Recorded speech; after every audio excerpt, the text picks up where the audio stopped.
URT, who are we? Big up to the people. Big up to United family. We're not good enough.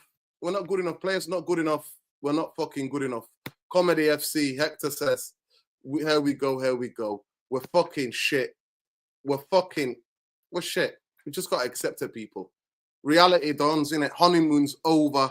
New manager bounce. Give it a rest. These players don't know anything about that. Forest, well-coached team, came in, absolutely battered us. Second half, they balled us off that pitch second half. They gave us possession. They set traps like we said. We talked about it yesterday. And then they gave the ball, bang, bang, bang, and space in a minute. And we gave 2 goals to them. I mean, the marking of a set piece. I don't know what's going on with this. I genuinely do not know. I can explain a little bit what I think that might be. We had a Norwegian set-piece coach, and then Amorim brought his own guy in, and now we set up different to corners. And Diego Dalot is costing us. He needs to be taken out of the team. Diego Dalot at this moment in time is costing us. And I'm not going to say anything about Onana. I'm not going to say anything about Onana because I've told all of you, and you tell me something different, that he's the best goalkeeper, this is and that. I told you, you shoot the ball anywhere near his body. What did I tell you? I always tell you that, and that's what he does. But yeah, and then the subs who came on, zero effect. Zero fucking effect. Yeah, man, big up on Free Palestine every day, all day, every day. Yeah, like the video, people, because you need to strap in. We were absolute shy. I've just cycled back, battled the rain, battled the horrific weather. We got some horrific weather in the UK at the moment. We've got a storm and 90 miles winds that we've got at this moment in time. And cycled there, got out, left early just to get back here. This is not going to be a long video. Initial match reaction, I thought first half was even. We dominated the first half.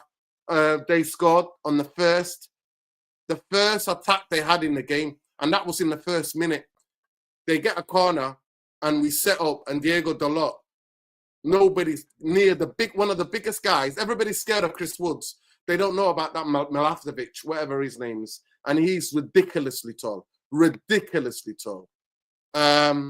Yeah, strap in, people. It's going to be a long, long season. I said it. Strap in. Well, there you go, Harris, because the channel is shadow banned, innit? And we got a Zionist try to shut us down. There you go. Big up to everybody. Sean, I just saw that second half they were a better team and they deserved to win. They capitalized on our mistakes and our stupid errors, and they went and scored 3 goals. The second one is a mistake, obviously, but we still have time to defend it. Nobody goes to Gibbs White in the central. Onana does what fucking Onana does, and I've told everybody and their nan, any shot from that low and hard, he can't save shit. He can't save shit. I told people in the stadium, they didn't take any deflection. And then I said, don't give the ball. Watch out for Gibbs White out wide. Stop the crosses, because you know what's going to happen. And look what happened. Onana again never comes out, never grabs it, never punches it. Their goalkeeper punched about 5, came out and grabbed about 2, and our goalkeeper stands where he stands. So it is what it is. But we hoofed and puffed. He has to make the changes because he has to try to freshen it up and not play players to death.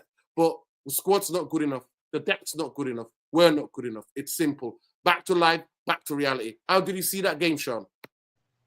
Yeah, no, it was really disappointing on so many levels, right? So first of all, I think you have to allow for the possibility that the ball will be lost in midfield. It happens, right? Especially with players like Bruno and the kind of players that we have. That's going to happen.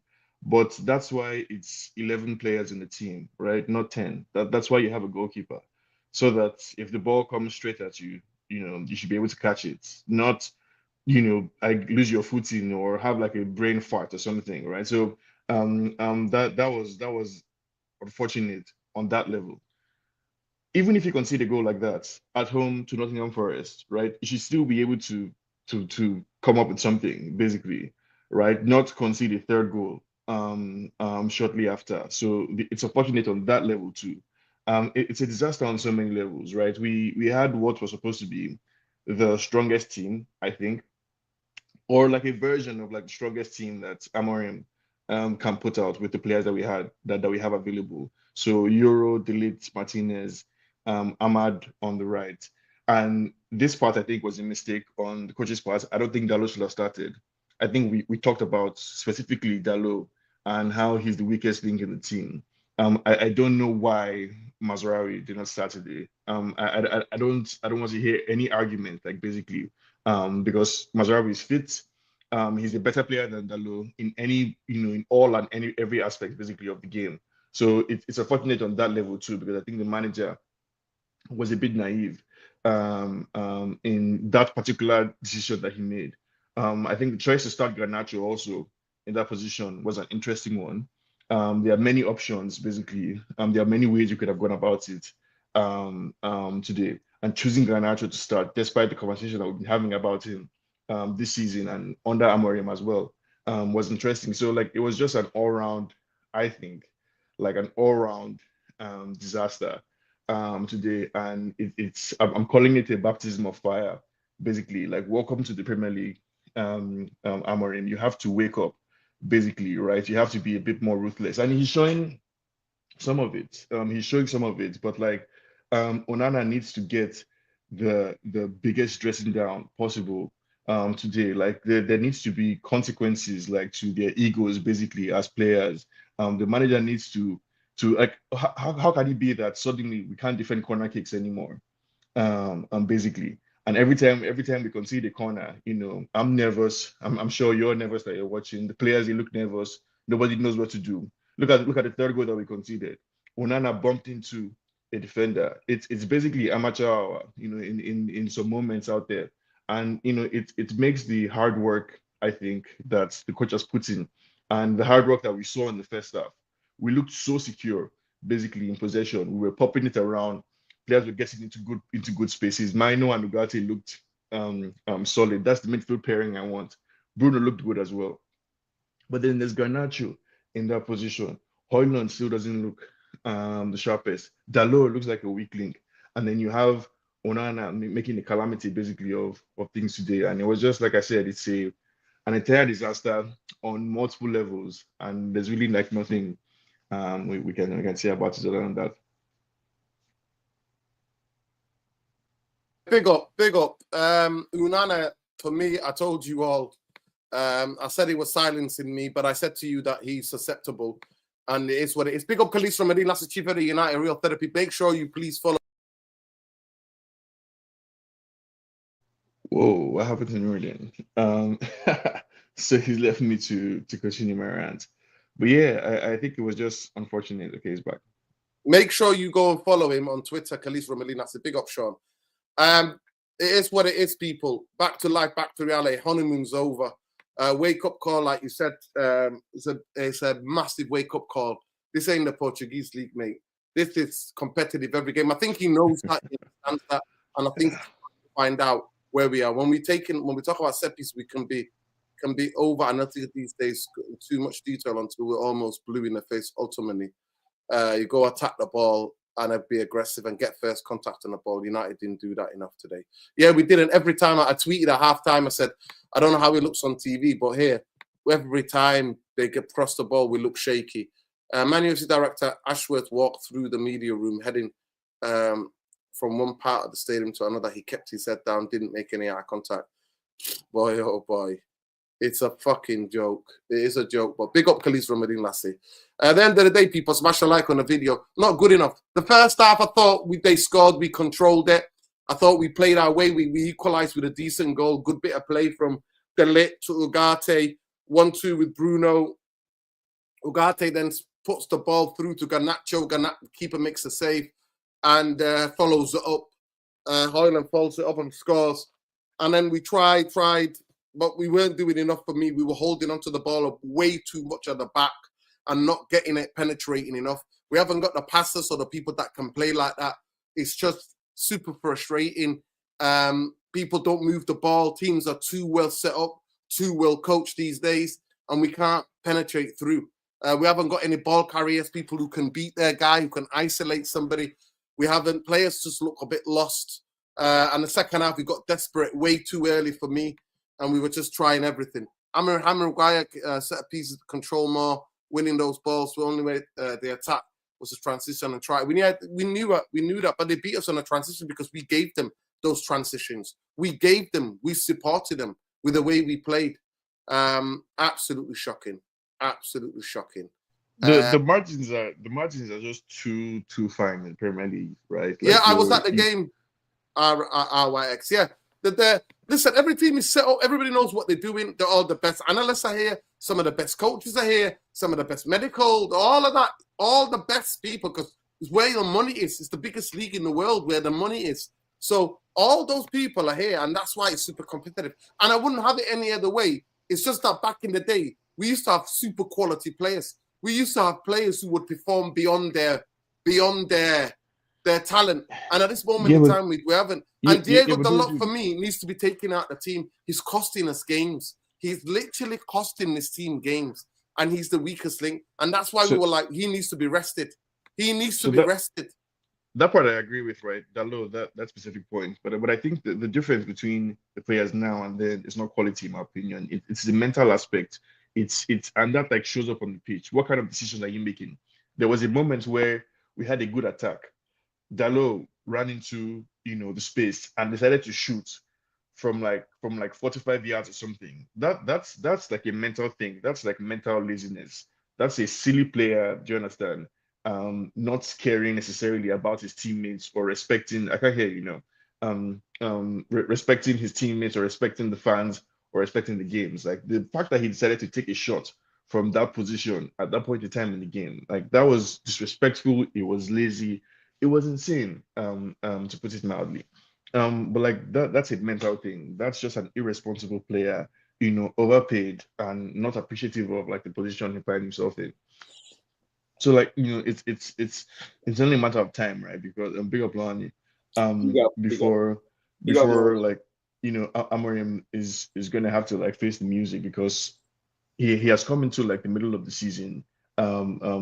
When he started, basically he talked about how there's going to be a learning curve. He's choosing to take this risk. Like he has been really theoretical, basically, like with his ideas, and I'm sure he never expected that like he would be in the position to have to live and speak to exactly how difficult like the Premier League is. So he's in for a difficult job, but I think today, as I said earlier, like it was just like a calamity on many different levels. Basically, the players, the mistakes that they made, the manager's choices, the difficulty of the league, everything today was just awful. Yeah, Luani, big up. Give me your match reaction. Hey, big up, no. How did you see it? Big up, Therapy Army. Hey, hi, Sean. How you doing? So the game was a little. We actually started well. Was Forest. Well, they scored in the first minute. We didn't start that well because they scored in the first minute.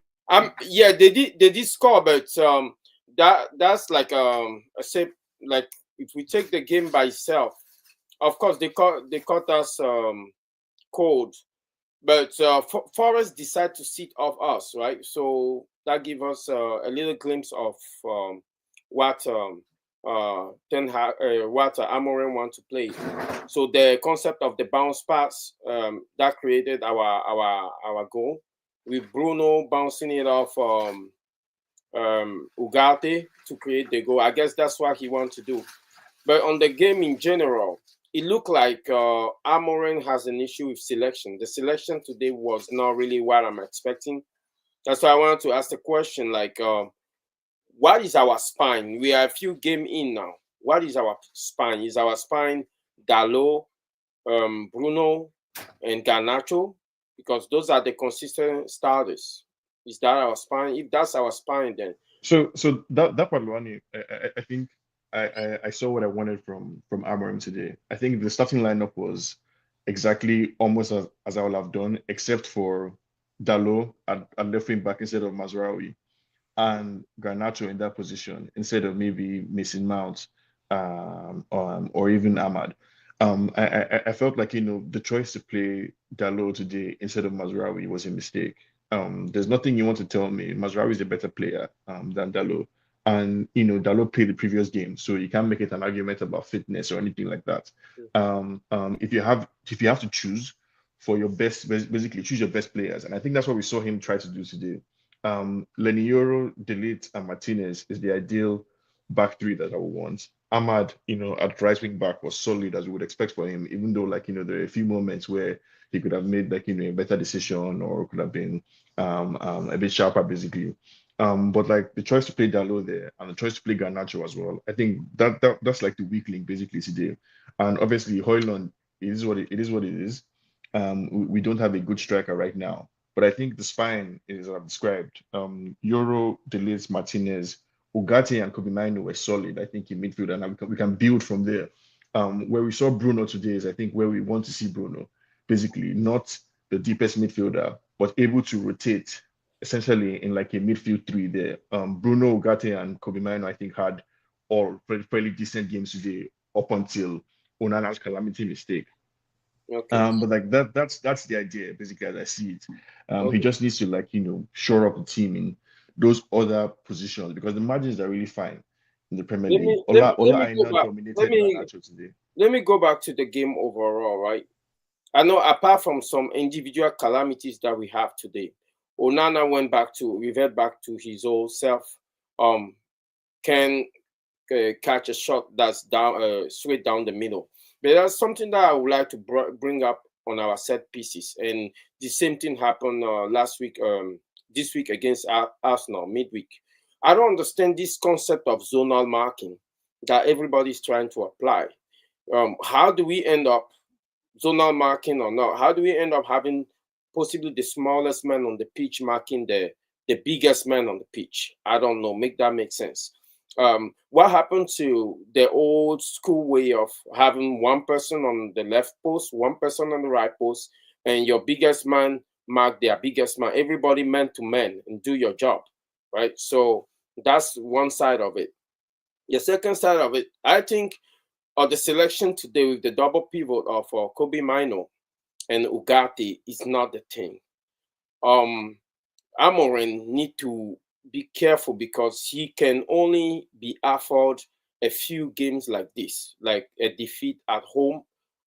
He can only be a few games that he is allowed to make this kind of mistake in selection. So for starters, the midfield pivot of Ugarte and Kobe Mino was not it. Kobe Mino does not have the leg. We all know he does not have the leg. He was physically at the point overwhelmed today, and that was never going to work out.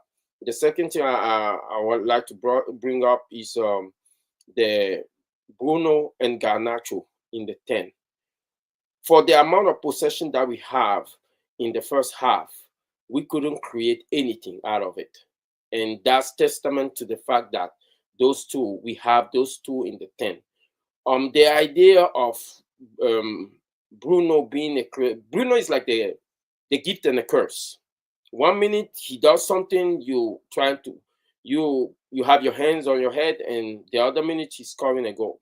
But as far as I'm concerned, the GA is not going to mask the performance. I think long term, Bruno is not going to be our answer in terms of creativity, and in terms of running, keeping us ticking. Dalo again today, he was so bad. He was so bad. I mean, like simple cross, he couldn't. The first ball he got in space, he put the cross behind Rasmus, and that easily could have been a golden opportunity to score. I want to push back a bit on the Bruno critique because I think that's what we saw today is the best midfield combo basically. I wouldn't get rid of Bruno's goals and assists, quote unquote, as easily as you would. If we have Ugarte and Mino on form and we have a left wing back, because what we're asking basically Dalot to do, the space we're asking him to occupy, every time he got the ball today, like I don't think you underestimate how bad that is. Every time he got the ball today, I think he either lost it basically or gave it back to like the defender. Like there was nothing productive out of you know what happened today? You know what happened today? I think Amorim was expecting a back. Can I just say this? Can I just say this one thing, Manami? Hold that thought. The second goal, Unana and Martinez, I don't know what they're doing. The first goal is an absolute disgrace. It's an absolute... You can't constitute 2 goals. You can't blame Amorim. You can't blame the starting lineup. You can't blame... Because you do not start a football game and think those things are going to happen. It's just individual errors. Unana, 2 goals. If your goalkeeper makes 2 goals, usually the other team win. And that's what's happened. That's what's happened. Bruno made a mistake. Martinez made a mistake. Both of them. One of them, you either dive to tip it over or you header it and you talk to each other. Unana should say, mine. So Martinez gets out of the way. Nuruddin, I agree with you to a certain extent. I'm not blaming the coach for the game that we lost today, right? They got Sammy Assey. He says, we beat Forest 3-0, not bad for Stoke team. Yeah, they bounced back. They were there. They were up there for a reason. They bounced back. They proper bounced back. And people who are saying, we play, when Bruno's not on the pitch, we play worse. We're playing the same anyway with Bruno or no Bruno. So I don't know what you're talking about, people. I'm looking at the overall performance, right? Today we have, first half especially, we have a lot of possession, but we couldn't translate that possession into the final third. That means that we have a creativity problem, okay? And also Ahmad, I don't know what happened, but he was a little kind of nonchalant today in terms of his dribbling. And he was a little nonchalant. I don't know if I'm the only person that felt that. No, but I agree. I agree with that, yeah. Yeah, he was quite nonchalant. So, but in general, though, if we going forward, we have team like Forest. I think Amorim was expecting them to play a back 5 today. So when we had the ball, instead of going through the flank like he usually goes, we started with three center back. We're trying to build up with 3 center back instead of having. No, but that's how we build up. Right? Yeah, that's literally how we build up. Today we try to build through the middle. Usually we try to go on the flank, but today we try to build through the middle with Ugarte and Kobe Mino coming and asking for the ball. But it was not working. The one time it did work. 100% agree, Milani. 100% agree with you. Go ahead. Yeah. So the one time it worked, yes, we did get a goal out of it with Bruno bouncing it off Ugarte. But it was not throughout the whole 90 minutes. It didn't happen often enough. We tell me that we have but like we're not going to be able to play the exact same way all the time in every single game, right? Like, so I don't accept that you can say, oh well, we usually play out of through the wings, and we didn't do that today. So therefore, right? Like our game, I think fundamentally starts with those 3 center backs, and I think throughout Amorim's tenure, you're going to see those 3 center backs have the ball a lot. People have talked about how the left center back and the right center back are essentially the playmakers, basically in Amorim's system, because both wing backs are being asked to push up really high, and then the midfielders, either Kobe Mino on one side or Gatti on the other side, dropping basically to fill the traditional left back position. That's how the manager wants to play, and we saw exactly the system in its most possession conscious deliberative format in the first half. We saw exactly what we wanted from the manager, and that was a dominant first half, I think, against a supposedly good team in the Premier League. But what then happened in the second half was what's the story basically of the last few years, that we conceded a crazy goal due to a terrible mistake and the players lost their heads. Essentially, basically the consistency like we saw throughout the first half, the calmness, the possession-centered football, we lost all of that basically. And that's where the disaster started. And that's why for me, I'm saying it's everything essentially. It's Onana's mistake. It's the fact that we conceded again shortly after. It's the fact that even though we scored, basically, we weren't able to create in the final third.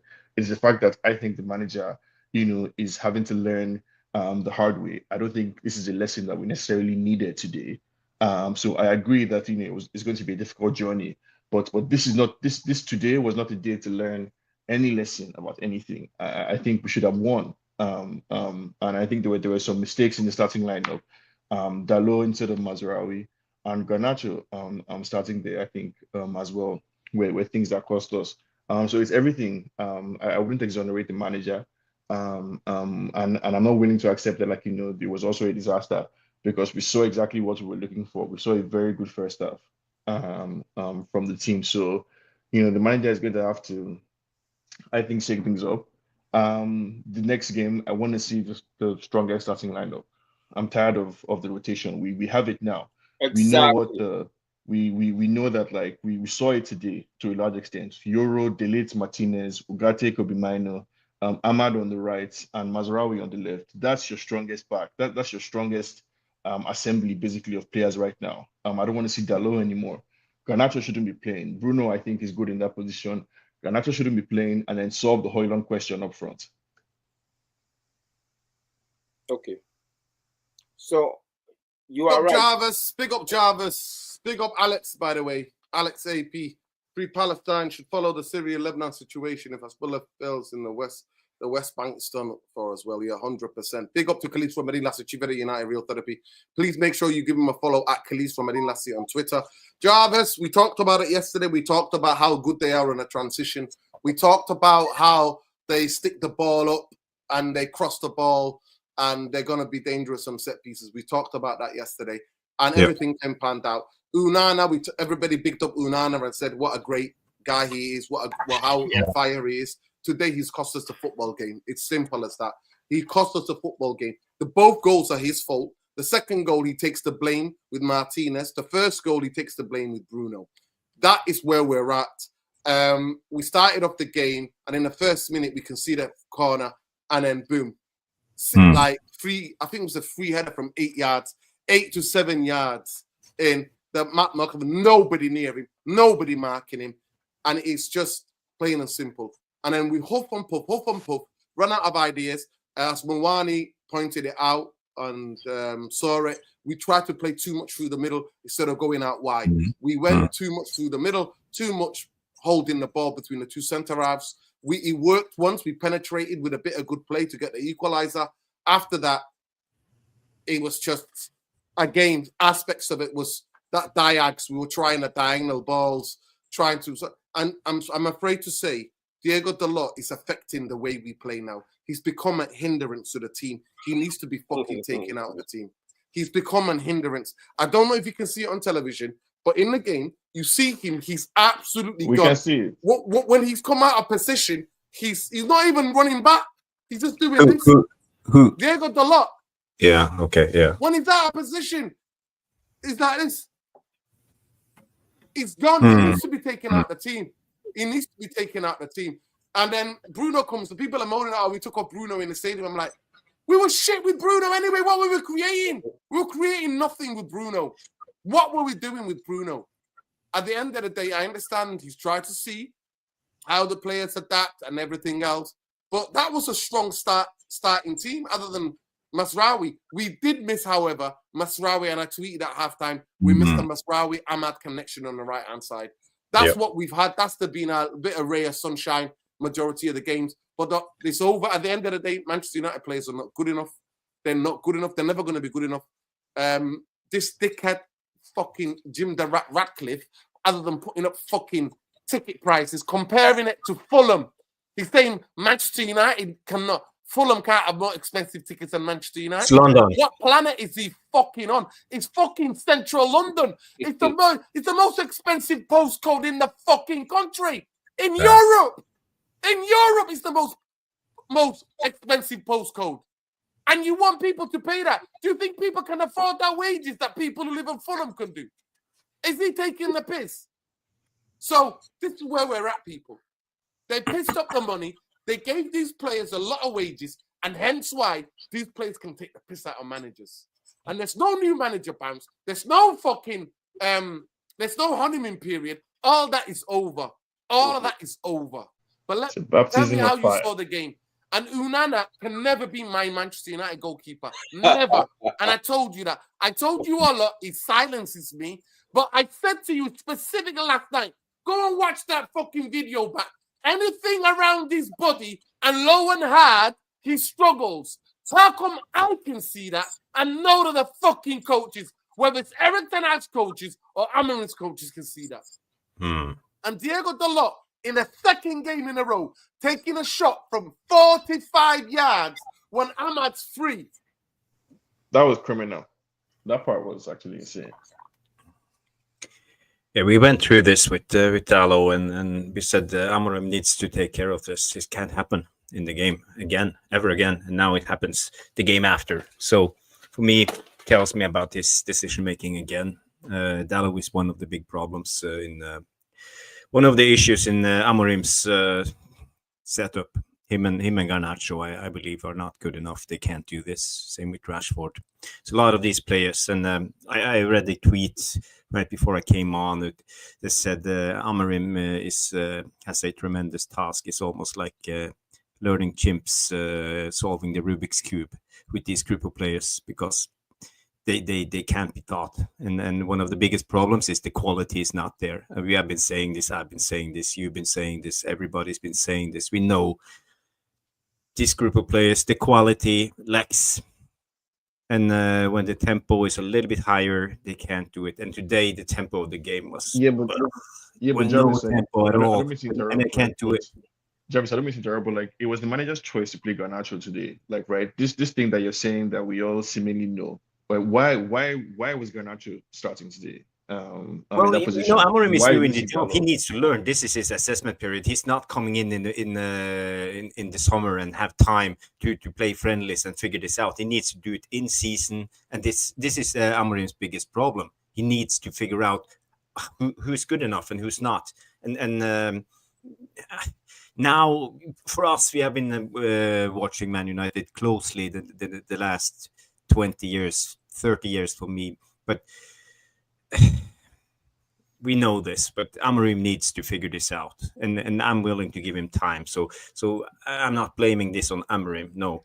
But we know there's a lot of these players, and but there's so many things to nitpick. Let's go through the goals. We can talk about them here, and you guys can chip in. No, I would love to nitpick, like specifically. That's actually what I want to do. Nitpick, and the nitpicking includes the manager. For me, that's just all I'm alluding to. Yeah, but let's just go through the goals. If you see here is the corner kick. If you do a quick head count, you see 1, 2, 3, 4, 5, 6, 7, 8, 9, 10, 11 Man United players in the box. So we have all our players in the box. Forest is attacking with 3 plus 3, so they have 6 guys in the box, and we have 10 guys in the box. 10 guys in the box against 6. Yep. And we manage. And look at the positioning. They have 3 players here. You see here, I think it's Ahmad and Diallo and Licha trying to pick out Milenkovic. Kobe. It's Kobe. Yeah, Kobe. and it's very difficult. But this is the problem. We have 10 guys in the box, and he just jumps up and heads the ball in the box. I said yesterday we should start Maguire. For one reason and one reason only, and that's because his aerial abilities, and we need them against Milenkovic, Chris Woods, and Nottingham Forest. They are precise when they cross, and we paid. We paid right away. 1 minute, 28 seconds into the game, they scored a goal.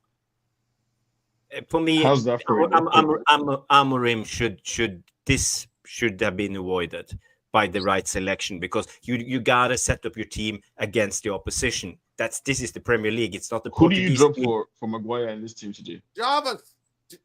Jarvis, we can't have Maguire on Jarvis, all the time. Who do you drop for Maguire? People need to be able to do the job without Maguire being on the football pitch.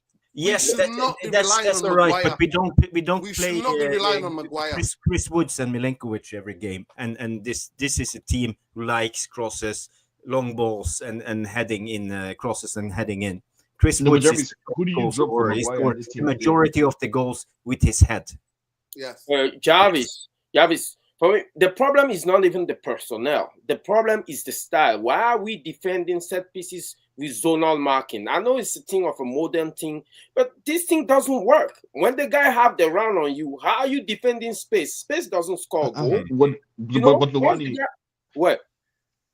Yeah. I mean, so against Arsenal, for example, when all the Arsenal players run to the back post, do we follow them? You have to defend Yeah. the space, because the space you're defending is the space in front of the goal. The problem is alertness, essentially. Like, right, we need the players to be Okay. awake and alert and observant, basically focus. That's the discipline that Okay. You has been said lacking in the do we squad.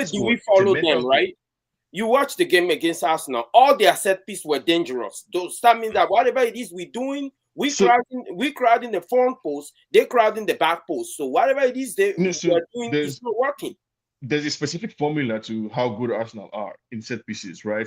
Bukayo Saka and Declan Rice are very good on the ball, and they're able to put the ball in a particular position every time. It's a wonderful, very fantastic talent that they have, and they are well paid for it, right? They're able to put the ball in a dangerous position, and the Arsenal players are aggressive. They go as far as even sometimes fouling the keeper. So they've worked hard at it. They're good at that particular thing. What we lack, I think, is the mental aspect of things, right? The defenders, they were all ball watching, basically, for the most part. The team, they were ball watching.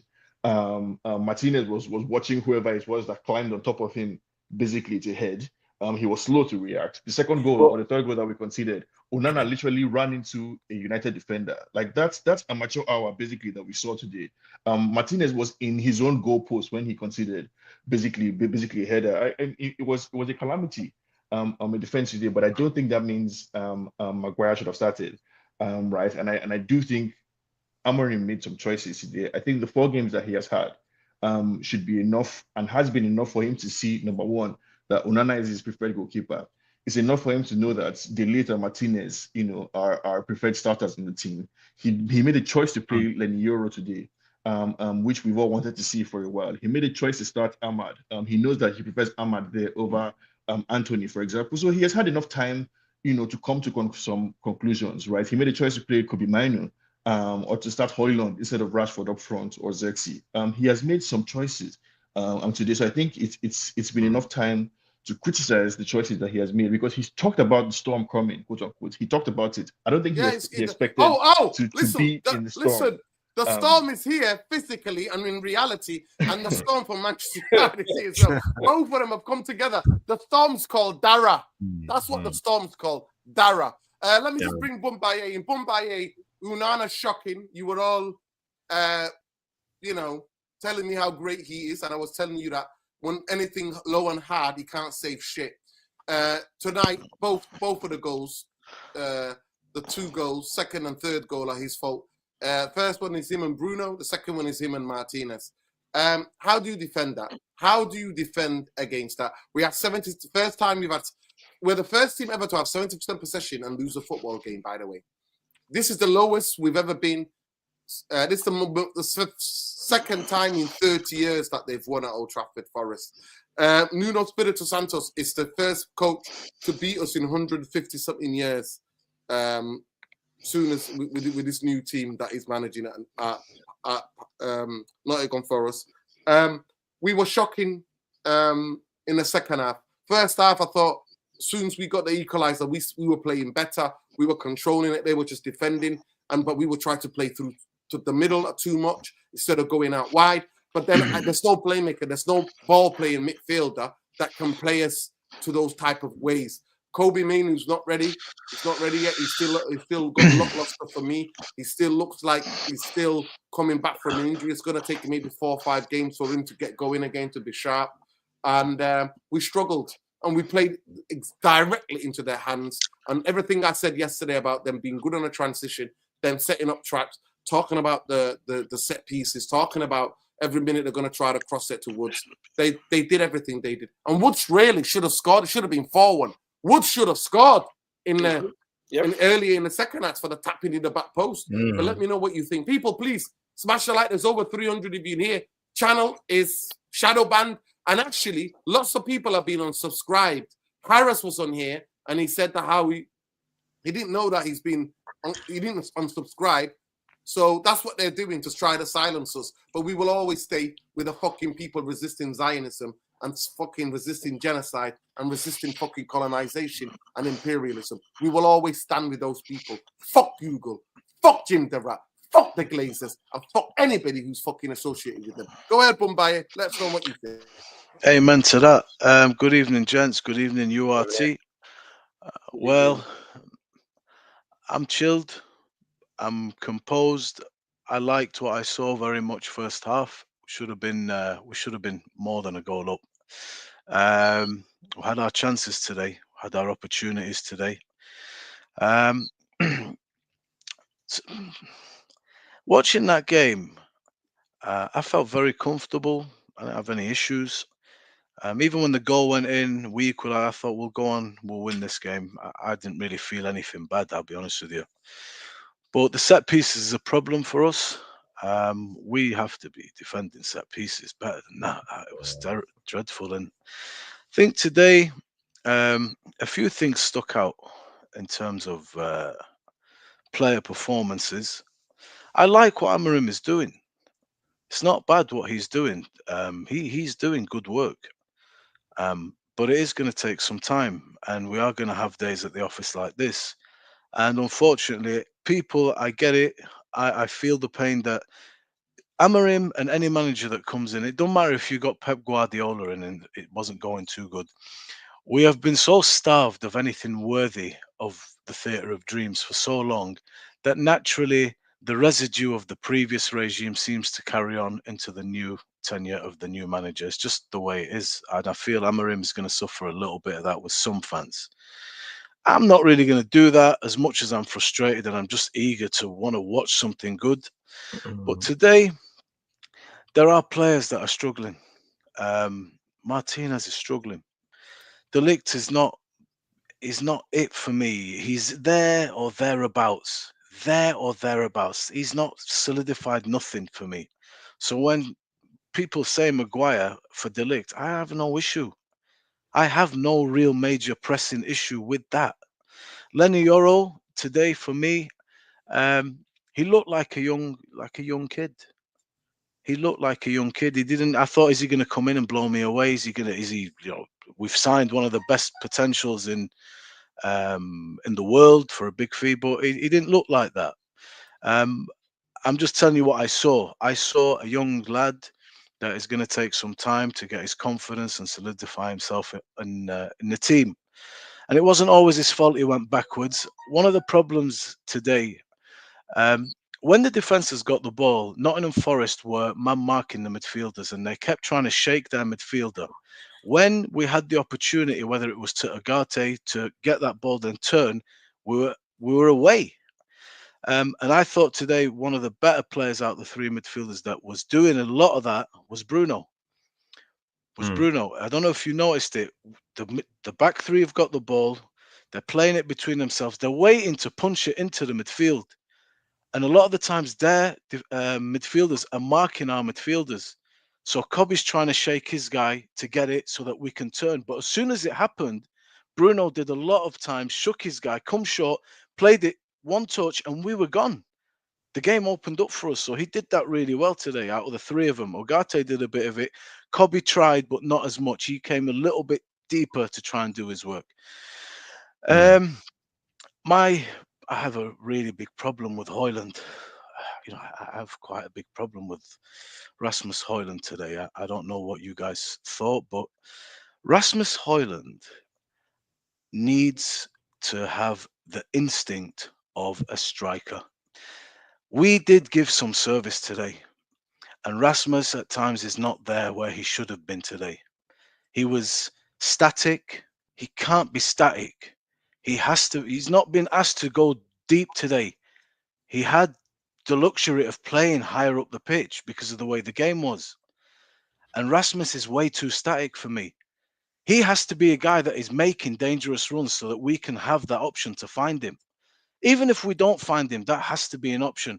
And it's not an option because he's not making the runs. He's too static. He's playing more like an outfield player.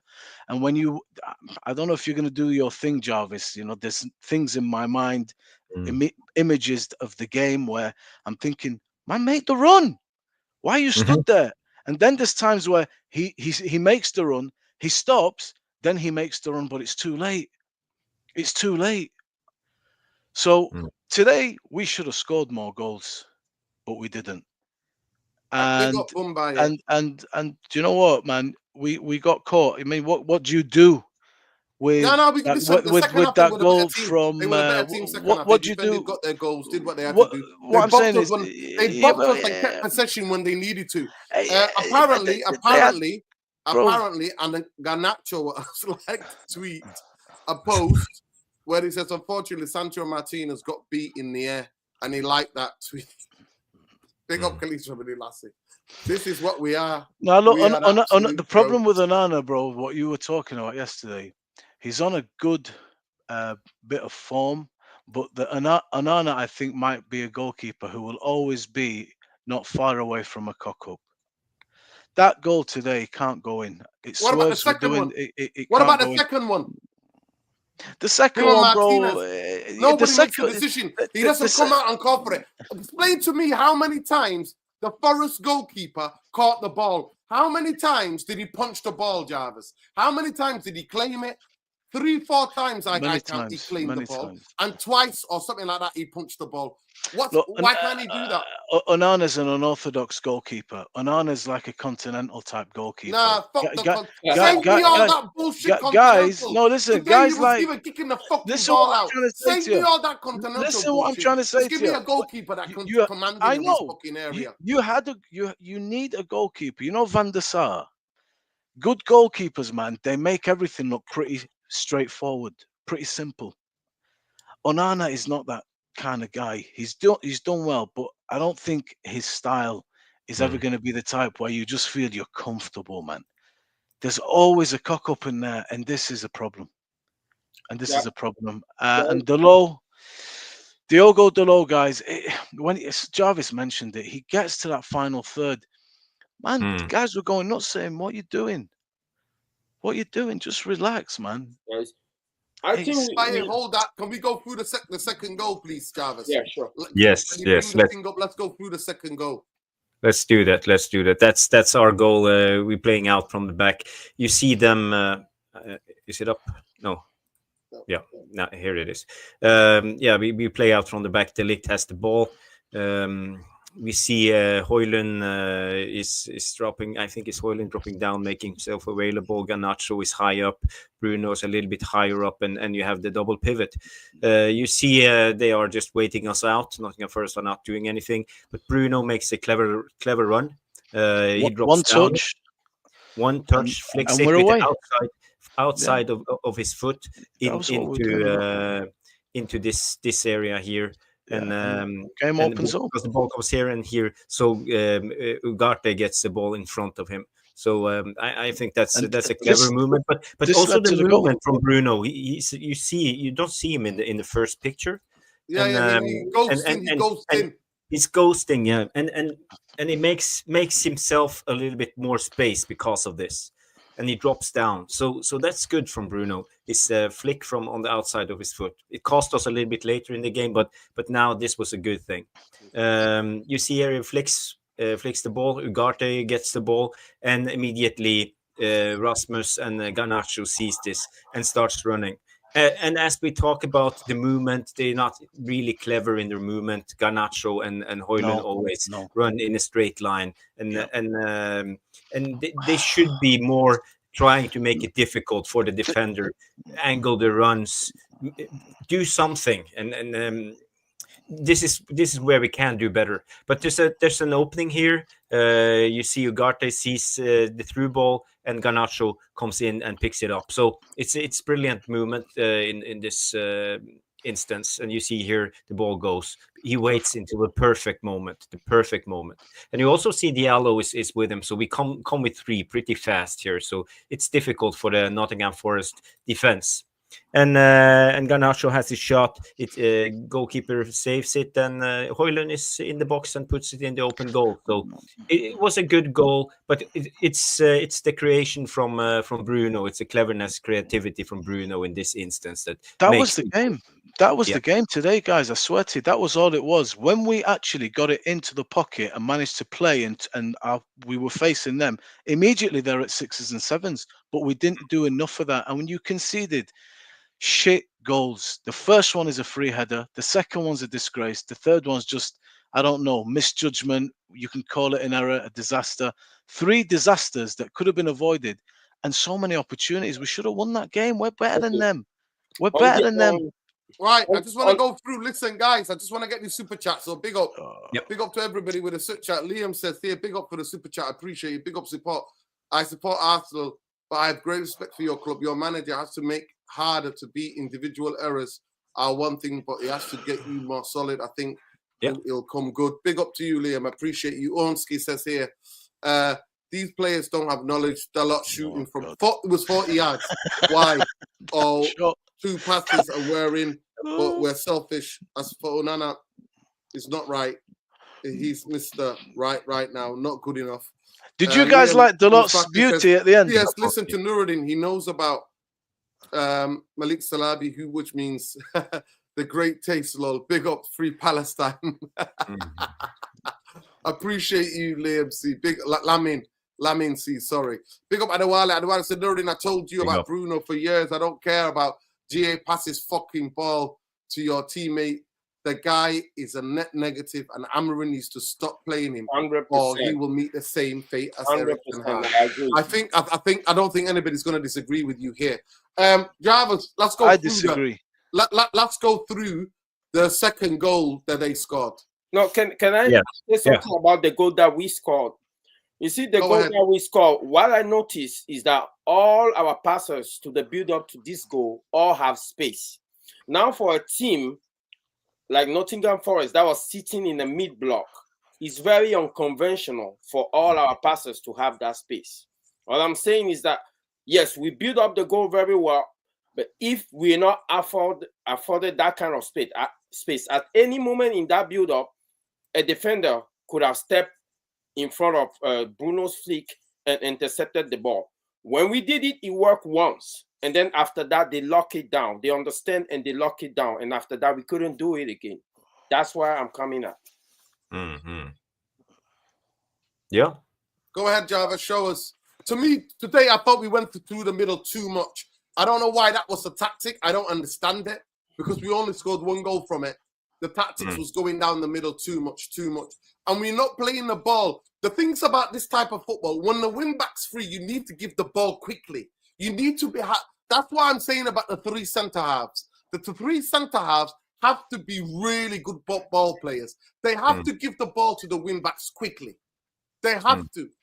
They have to be able to stretch the ball and go on the outside if the middle's blocked. But go ahead, Java, show us. By the way, you've got 10 more minutes of me, by the way.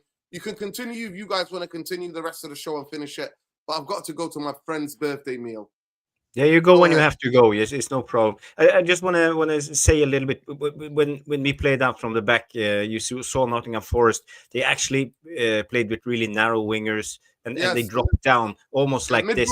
So in a way, what they did were like opening up. So they lured us into the hole in a way, and there weren't much space. The trap, Jarvis, is the trap. Yes.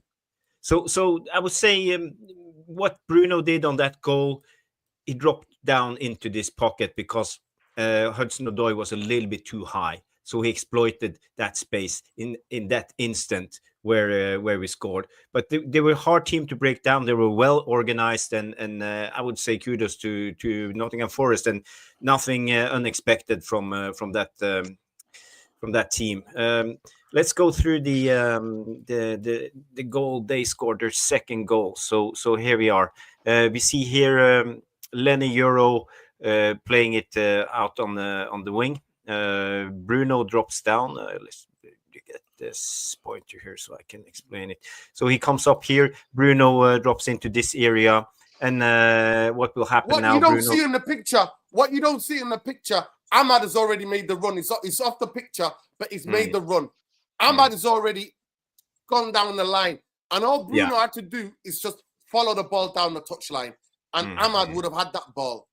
Or Kobe could have used his intelligence and exactly where the red is, now where the second part of the red, where Lenny Euro is, Kobe could have dropped a bit deeper and gave Bruno an option to be able to play inside. Should have been in this area to get the right angle. And that's how Amorim's system works. Players who go out wide always have to have the system inside. They always have options inside. Go ahead, Jarvis. Yeah. So Bruno receives the ball from Lenny Euro. Lenny Euro starts an underlap, what we call it, on the inside. Yeah.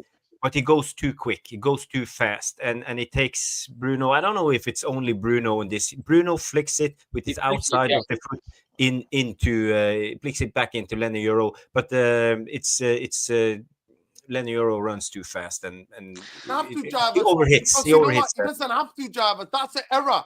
Because as a player, how are you coached? You coach to read the situation. Take your time. Look, Take your time. Delay the listen, pass if you need to. 1 second. It does not matter this anyway.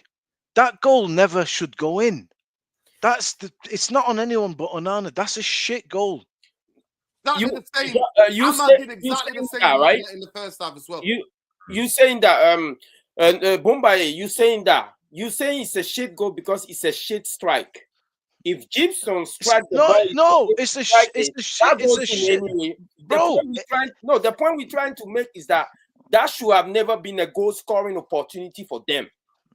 That's that's the point we have to be making. Look, because we are on the attack, right? We shouldn't go from a situation where we are attacking to defending, and that's what I mean by Bruno being the gift and the curse. He made the same flick earlier up the pitch, we score a goal.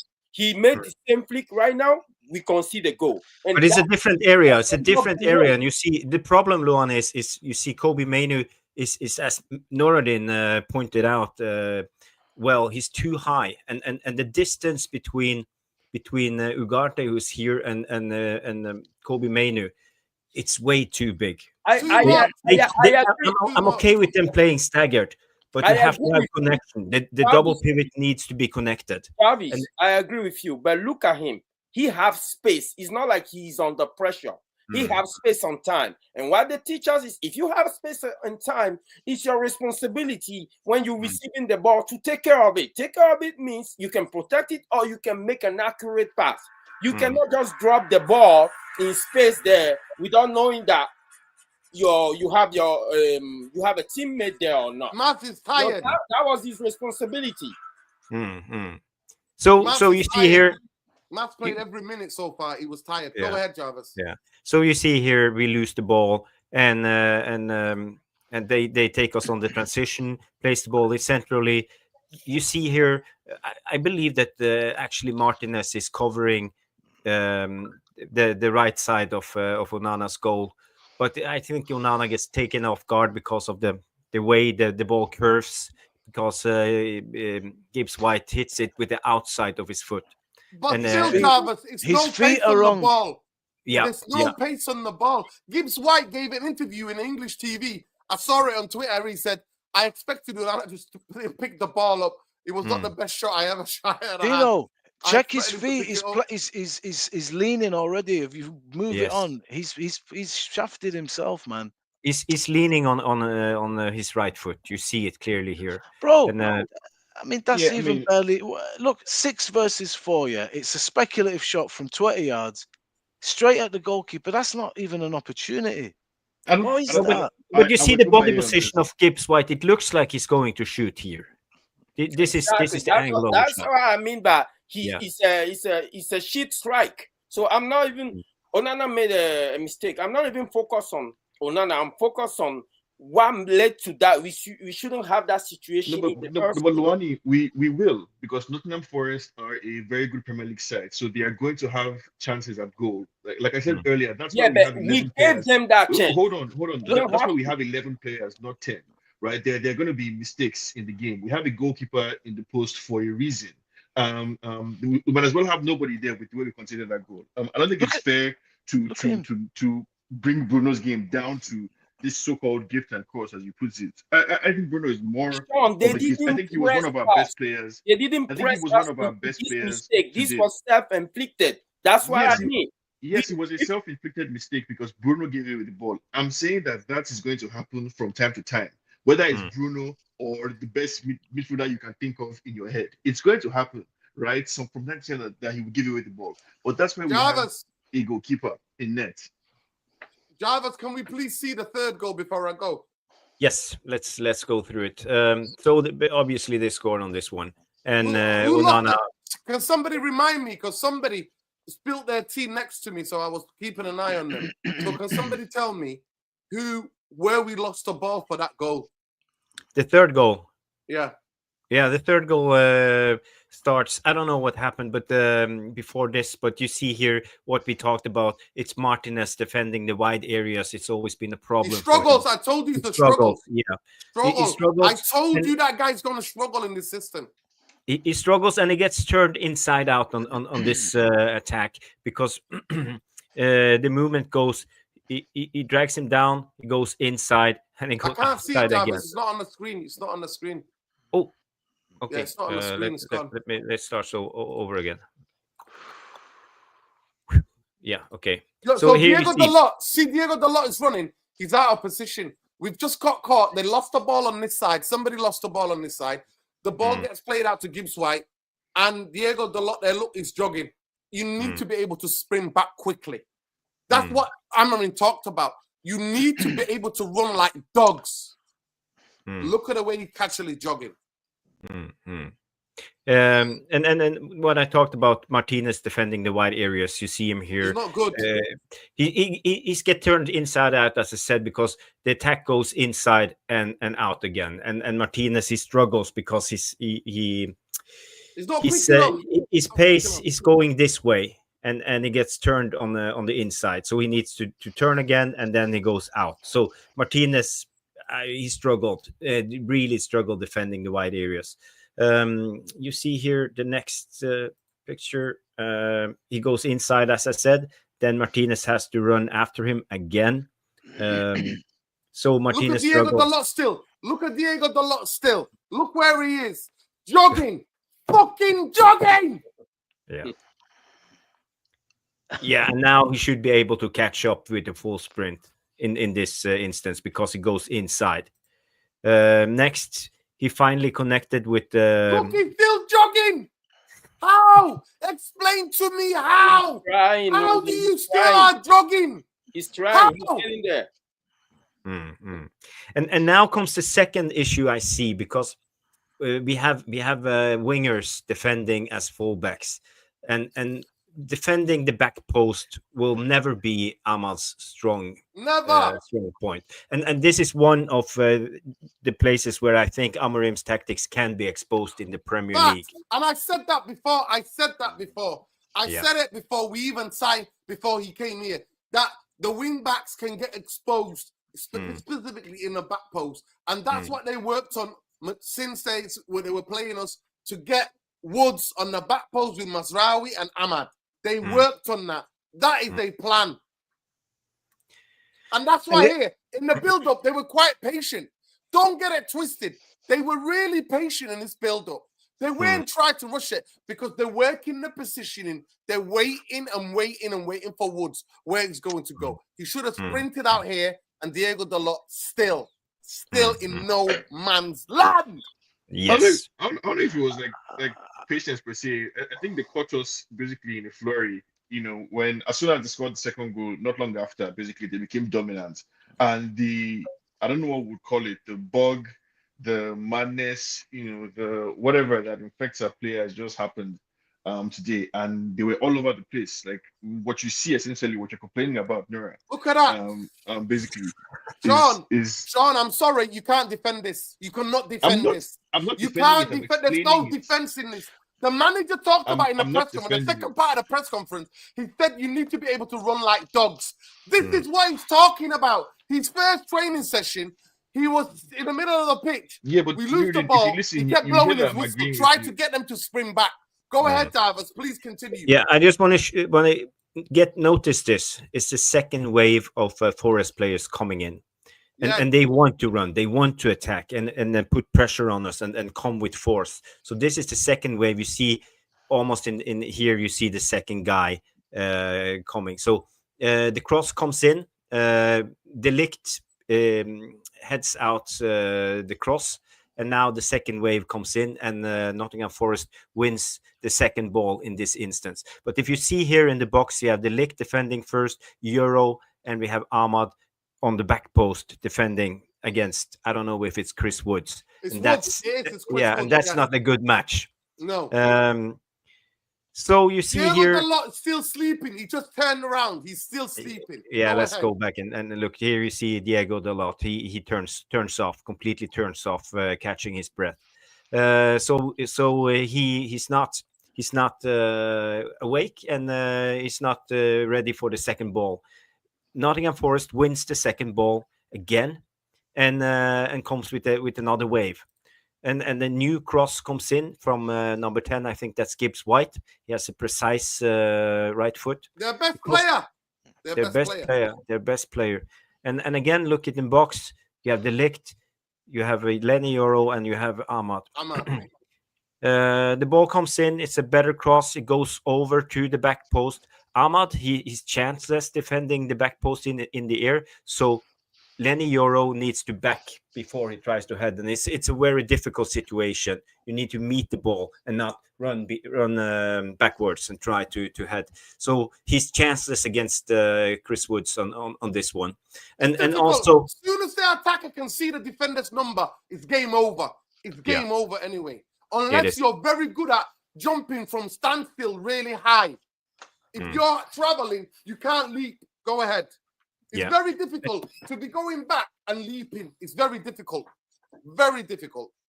And I don't want to say number 17. Who is that? Is that the Diego Dalot? No. No? Okay. That's Garnacho. Okay. Is it Garnacho? Yeah. Dalot he's number 20. Yeah. That's his number. Yeah. So again, the cross comes, second cross, and look at Martinez. Look. No. Take it back. Take it back, Jarvis. Right. Take it back. One more. Right. Look at Onana's positioning. So now play it now. Look at Onana's positioning. The ball, by the way, it's not whipped in, it's looped. So you have to generate a lot because the ball, it's not like whipped in like that. It's looped in the air. Exactly. So he has to generate. Go ahead, play it now. So the last picture you see here, he hits the ball over the top, and it goes almost like this and into the goal. Look at Onana. I don't know what happened. Onana, here's the ball, by the way. I don't know if you can see it. Onana, he's totally getting caught off balance because he's on his other way. He's gone underneath the ball. He's misjudged the looping ball. Can I say something about this goal, right? This particular situation, I play as a left back, right? What they tell us, you see, Martinez is the closest to the post.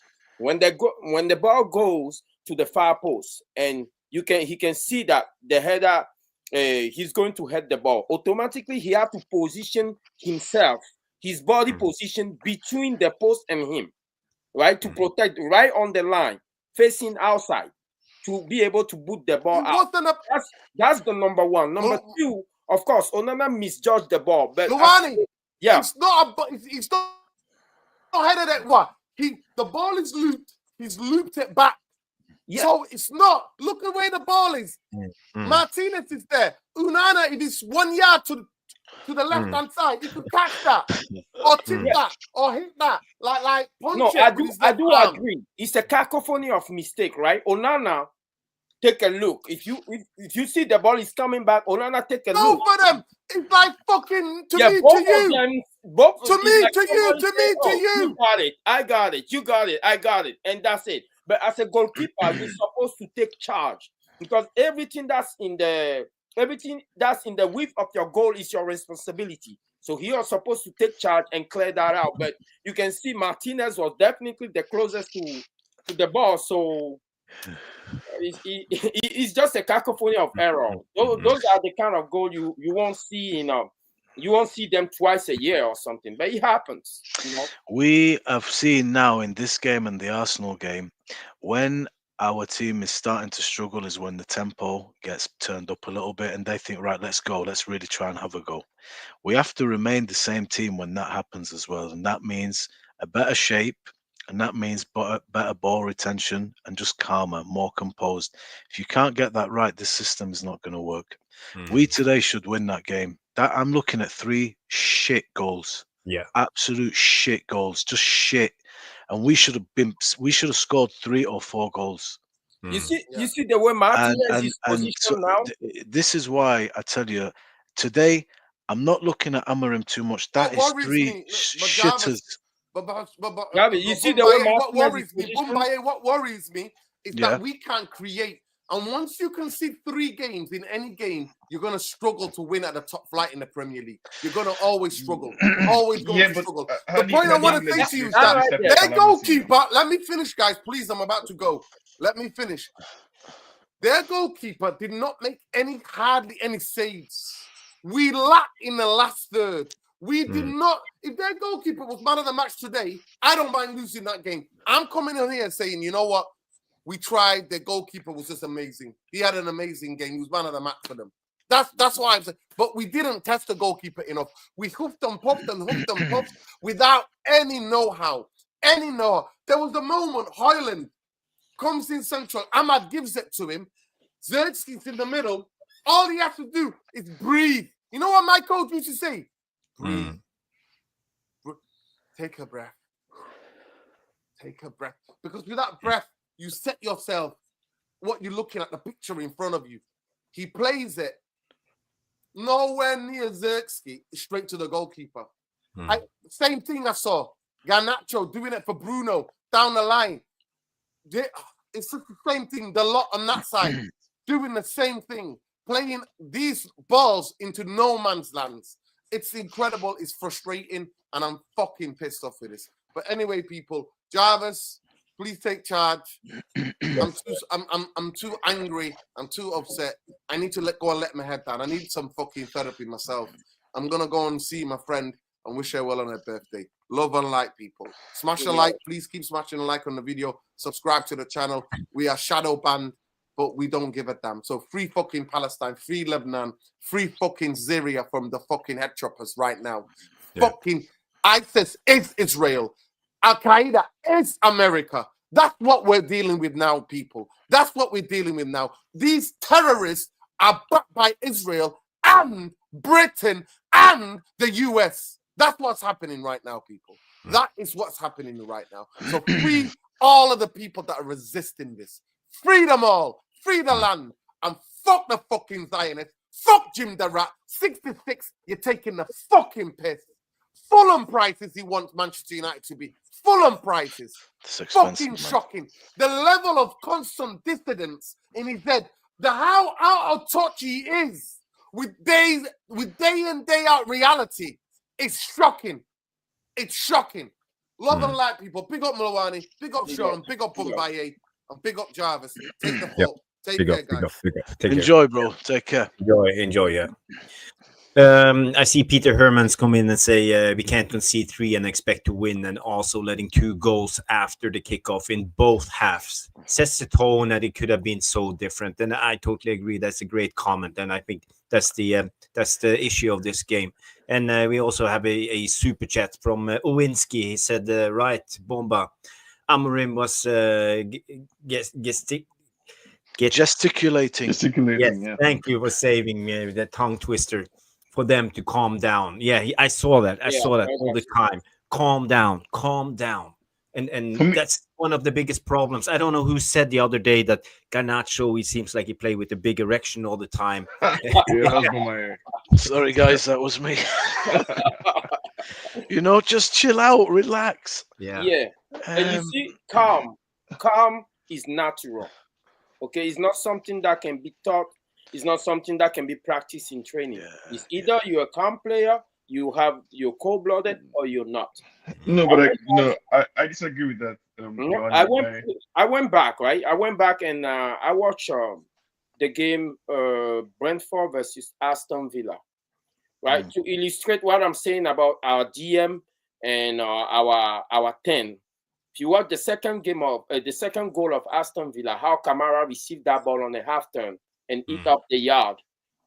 You can go back and just watch the highlights and watch the second goal. And then watch their third goal. How Megan, that's the DM, received the ball on the half turn and make that goal happen. Those are things that do not appear on the stat sheet, right? Those are things that that's the pass before the goal. But those goals don't happen without situation like that. But No, us as Manchester United fans, we focus on the pass, the assist. We say, oh, Bruno is trying, he's trying hard, he's giving away the ball in the final third. It's okay because he can try. But guess what? When he gives away the ball in a progressive phase of the game, that's a goal against us. no, but So when we're going to get over those stats and like look at the performance as a whole? The reason why it's hard to get over it, right? And my problem with your argument is that you criticize Bruno and you bring up a specific attribute, right? The ability to receive the ball on a half turn and open and create space. I would grant you that that's a skill, fantastic skill that you wish every player could have. But you criticize Bruno and then you bring up John McGinn, in comparison. I wouldn't trade Bruno for John McGinn. I'm sorry. I wouldn't trade Bruno. Give me John McGinn for Bruno any day. Okay. Why? You know why? Because they are ahead of us. And for the past 2 or 3 years, they have been on an ascending curve. That means that they do something right. Like history did not start 2 or 3 years ago, right? And I don't think it's fair to simply say that because Aston Villa have been on the ascendance, right, for the last 2 or 3 years.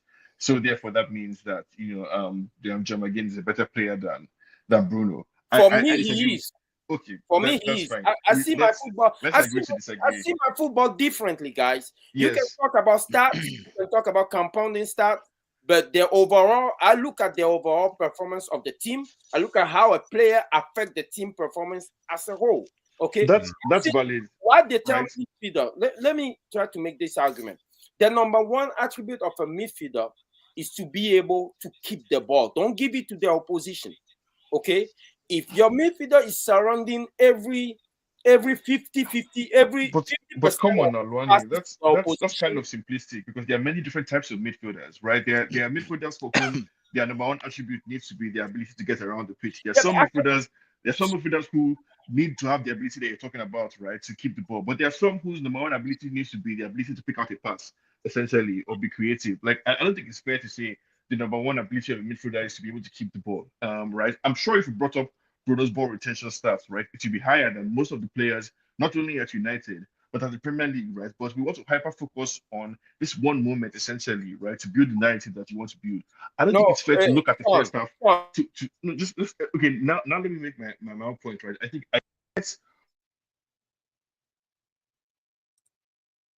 okay. I guess what you're getting at when you bring up the faults of Bruno. But if we look at today's game, where we lost the game isn't exactly Bruno's mistake specifically per se. It's the Onana fault basically. It's the issues in defense. That's I think the problem that we had today. I don't think it's fair to narrow it down to Bruno, especially when it was one of. You're breaking up. Sean. Yeah, Yeah. But again, I think in a way you are defending the players too much. I think we yet again see a poor performance, and there's no urgency on the ball. There's nothing. They don't want to win this game. For me, I think they are too. The ball tempo of the ball is ridiculous, and for me, I think they need to do better. For me, actually, in midfield today, I think Kobe Mainoo had a really poor game, and I missed Casemiro in that midfield. We needed some grit, some fight, because Ugarte can't do it all by himself. No, Jarvis, my actually like what I keep hearing is that you guys are talking about after we conceded some fluke goals, what we needed from the team, right? So in that moment, could Casemiro have been better in that circumstance? Basically, after the time that turned against us, could, because it was boys against men. In a way, we played like junior players in a lot of the time. We lost a lot of the duels, and I don't want Chris Woods to come there and come to Old Trafford and bully us. It's humiliating. No, we have to play like men. We can't play like juniors out there. If you go to war, there will be casualties, and there's no excuses. If you go to war, you have to take risks. And the guy who has the biggest courage, the biggest hearts, and the guys who wants to win, wins the game, and that's just with the way it is. If you play the game yourself, you know how it is. No one else will do it for you. You have to do it yourself. You have to be brave on the ball. You have to carry the ball. You have to hold on to the ball. Do the right decisions. You can't go around and when you see a big Nottingham Forest player coming in 100 kilometers running against you, you can't let him take the ball. No, but the question is that do you pick Casemiro? Do you now sub in Casemiro for that specific ability, or do you try and get that trait out of Kobe Mino, right? And I think those are two different things, right? We want somebody that can play. I think Mino, what we saw from him in the first half is exactly what we need, right? And then that extra thing that you're talking about, what we need to bring out. Do you think Mino had a good game? I think him, like most of the team, had a good game until the tide turned against us. I think that's the story of the match for me. We had a good game. We had 75% possession and we dilly-dally with the ball. No progress at all. There was nothing. I agree. I think that's a feature of Amorim's system, basically. He's going to be possession dominant. He's a possession dominant manager, and he wants his teams to keep the ball. We're looking for some extra creativity up front. I agree with you. But I think on the journey to finding the best 11, as far as I'm concerned, we saw a lot of it today, right? So the only changes I would have made from the starting 11 are Mazraoui for Dalot and somebody else for Garnacho. I'm not sure who exactly, but Ugarte and Mino, to me, is our best midfield pairing. Bruno needs to stay exactly where he is, behind the striker. He was one of the better players, basically, in the team. I don't agree. I don't agree. You have to understand what the opposition you play against, and they were going to try to counterattack, sit deep, give us possession, and every time they had the chance, they would transition. So again, first half we saw a lot of this. What we saw on the Ten Hag, back and forward, back and forward, back and forward, back and forward. They were running their socks off. Kobe Mino is not made for that type of football. It was not. No, but it wasn't back and forward. We were in control in the first half. Jarvis, Sean, we're in control. Sean, Jarvis, you know what I would like to say? Yes, I have to admit, I have a Bruno agenda, right? Because I don't think we will ever win anything if he's in that midfield. Now, when we look at the Premier League, something will sit off us. It's easy when teams sit off us, a midfielder to take the ball in space and lob it. What I noticed about Bruno is that when he's pressed, he make negative passes. And when he's not pressed, he's given a lot of space, he make Hollywood passes. The idea of him keeping us ticking is a myth, guys. I am not comparing him to himself. I am comparing him to the other midfielders that play in the same position in the league. There is a reason why we are one of the only team that have his profile in our midfield. We don't have any other midfielder in the league that's the profile of Bruno, whether it's top four or whether it's bottom four. There is a reason for that. You have to analyze his game. No, but Wani, it's like the data just doesn't agree with you. We had 70% possession, as Jarvis brought up in this game. We had 730 something touches basically to their 300. Who do you think? If you were to wager right now, right, in the United team, basically in the first half especially, who do you think had most of those touches? Basically, who do you think was the person making our football tick? It's Bruno. Right. No, that's why I disagree with you. You know why the system give us the system give us the 70% possession. It's not Bruno that give us 70% possession. I didn't say it was Bruno. Bruno. I'm saying the system provides for 70% possession, right? Most of that possession is going to be in the center backs and in the hands of Bruno. I'm willing to say that confidently, right? I'm willing to stake on it. If you look at the data, it's going to show that like the people who had the most possession in the United team are the center backs and most likely Bruno, because he was involved in everything, right? The point that you guys are making about Bruno's mistake. Okay, by your own account, right? It's highlighted. By your own account, if we have 70% of the ball and Bruno touch majority of it, why didn't we put why didn't we create? How many shots did we have on target today? If you have another midfielder instead of Bruno, and we have 70% of the ball, don't you think that we will have won that? We will have scored more goal today? Great question, Luani. We had 7 shots on target to their 3, and 17 shots on target in total to their 11. Basically, it was an all-round, for the most part, dominant showing by United. How many saves did their goalkeeper make? Just let me land. It was an all-round dominant position. The point that you guys are making, right? My problem with the argument, and I'm with you some of the way, and this is like an age-old argument we'll be having basically on this show. It's not news, I think, to point out that this United team has trouble scoring. Like that's what I'm getting at. And Bruno is not the problem. I think I would locate the problem more acutely with Højlund, Garnacho, and Dalot, right? I think their positions basically, when the team gets the ball moving around, we create space, right? We create opportunities for our players to get into dangerous positions. Essentially, it's the fine margins essentially in those, I think, 3 positions that are killing us. Bruno scored today. Was involved a lot of the time in recycling the ball, basically for us. That's what he did as a quarterback, as the person who was making things tick. We needed some cutting edge up front, and we needed a keeper basically who wasn't a lunatic today. I don't like the fact that we're making it about the specific agenda. It's okay. We're having a debate. Debate. You said that we have problems scoring today because of Garnacho and Haaland.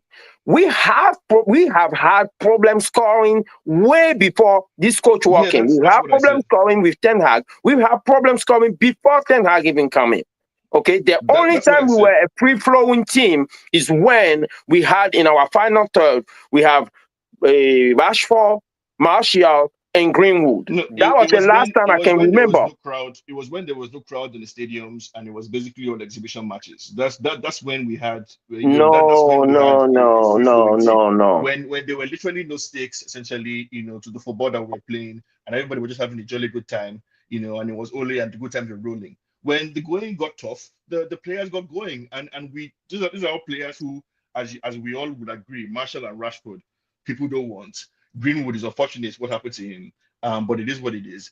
It's not the same essentially set of players, right? But we're having similar problems because the manager, I think, the lack of character is something that the manager needs to instill in the players, and I think he's somewhat halfway there, right? We've seen a manager who's brave enough to take off Bruno, right? As we would all have loved to see. He subbed off Bruno in this game. That's what I want from the manager. Right, I want somebody who's brave enough to look at Bruno and say, okay, you've scored, you've put in your shift, but we've seen enough come out. Somebody else needs a chance to play. That's what more can you ask for, right, from the manager? That's something we don't need to make it about. If without Bruno, unless we get rid of Bruno, we'll never win a league. Hello, like there's so many other things. Maybe I just don't like him. I just don't like him. No, that's fair. I have to admit, I just don't like him because I'm looking at other midfielder playing the same position in the league, and I can't recognize his profile anywhere. And there has to be a reason for that. He never keeps the ball for 1 second when he has space. It's either Hollywood pass or if he's under pressure, he make a negative pass. But I've seen midfielder receiving the ball on the half turn, press into midfield and make a through ball. When's the last time you see Bruno give a through ball? He's always passing, hitting the ball long into space. He does not have that skill, and expecting that from him is lunacy. Okay, it's always been like that since he's been here. Wani, I'm not sure what team like. Again, who has been giving the through passes at United, if not Bruno? Who has been sending the ball? Who has been sending the ball over the top behind defenders for Rashford to run into, or for anybody who's scoring a goal at United to run into? I've seen Casemiro done that plenty of times. I've seen Casemiro done that. Bruno's creativity is overrated. I promise you. I promise you. What you mean to say that is all stats, right? That's what you mean to say, that it's all hard stats on the board. And actually, there is this thing that you can see, right, that all the managers who have managed Bruno since he came can't see, right? And we should ignore the stats essentially for a theoretical style of play that we would get from from John McGinn, for example, right? The ability to receive the ball and turn. This ball retention myth that we're talking about, Bruno needs space to be exactly who he is in the team. We need to create a platform with stable defenders and with a keeper who is not a lunatic every now and then. But Bruno needs, I think, a platform to be exactly who he is for us. Don't put him as one of the number 8 where Okay, Ugarte or let me ask you Manu a are. question. Did anybody remember our most complete performance without Which era? without Bruno on the pitch? I remember. You remember that game away to Crystal Palace last 2 years ago, last year? And he was not on the pitch. We still managed a complete performance with so-called scrub on the pitch. But like Luani again, like you're making this hard for me Hello? because the last few years are full of good times and bad times. Some of those bad times include Bruno. A lot of the good times include Bruno as well. Like why do you want us to pick from one of the past terrible eras that we experienced recently and that we all agree were shit, to pick 45 minutes or 30 minutes or 70 minutes and say, oh, this was the model basically of what we look for. Something that is in the past, obviously, so it was a failure. I think Bruno plays for a reason, right? I trust this manager essentially, and we've seen Bruno in a couple of positions this season. We've seen him play deeper, and we've seen him play in this number 10 position. So I trust the manager when he selects Bruno. I also trust him when he subs Bruno off in the 65th minute or the 70th minute, because Bruno is a human being who is able to make mistakes too.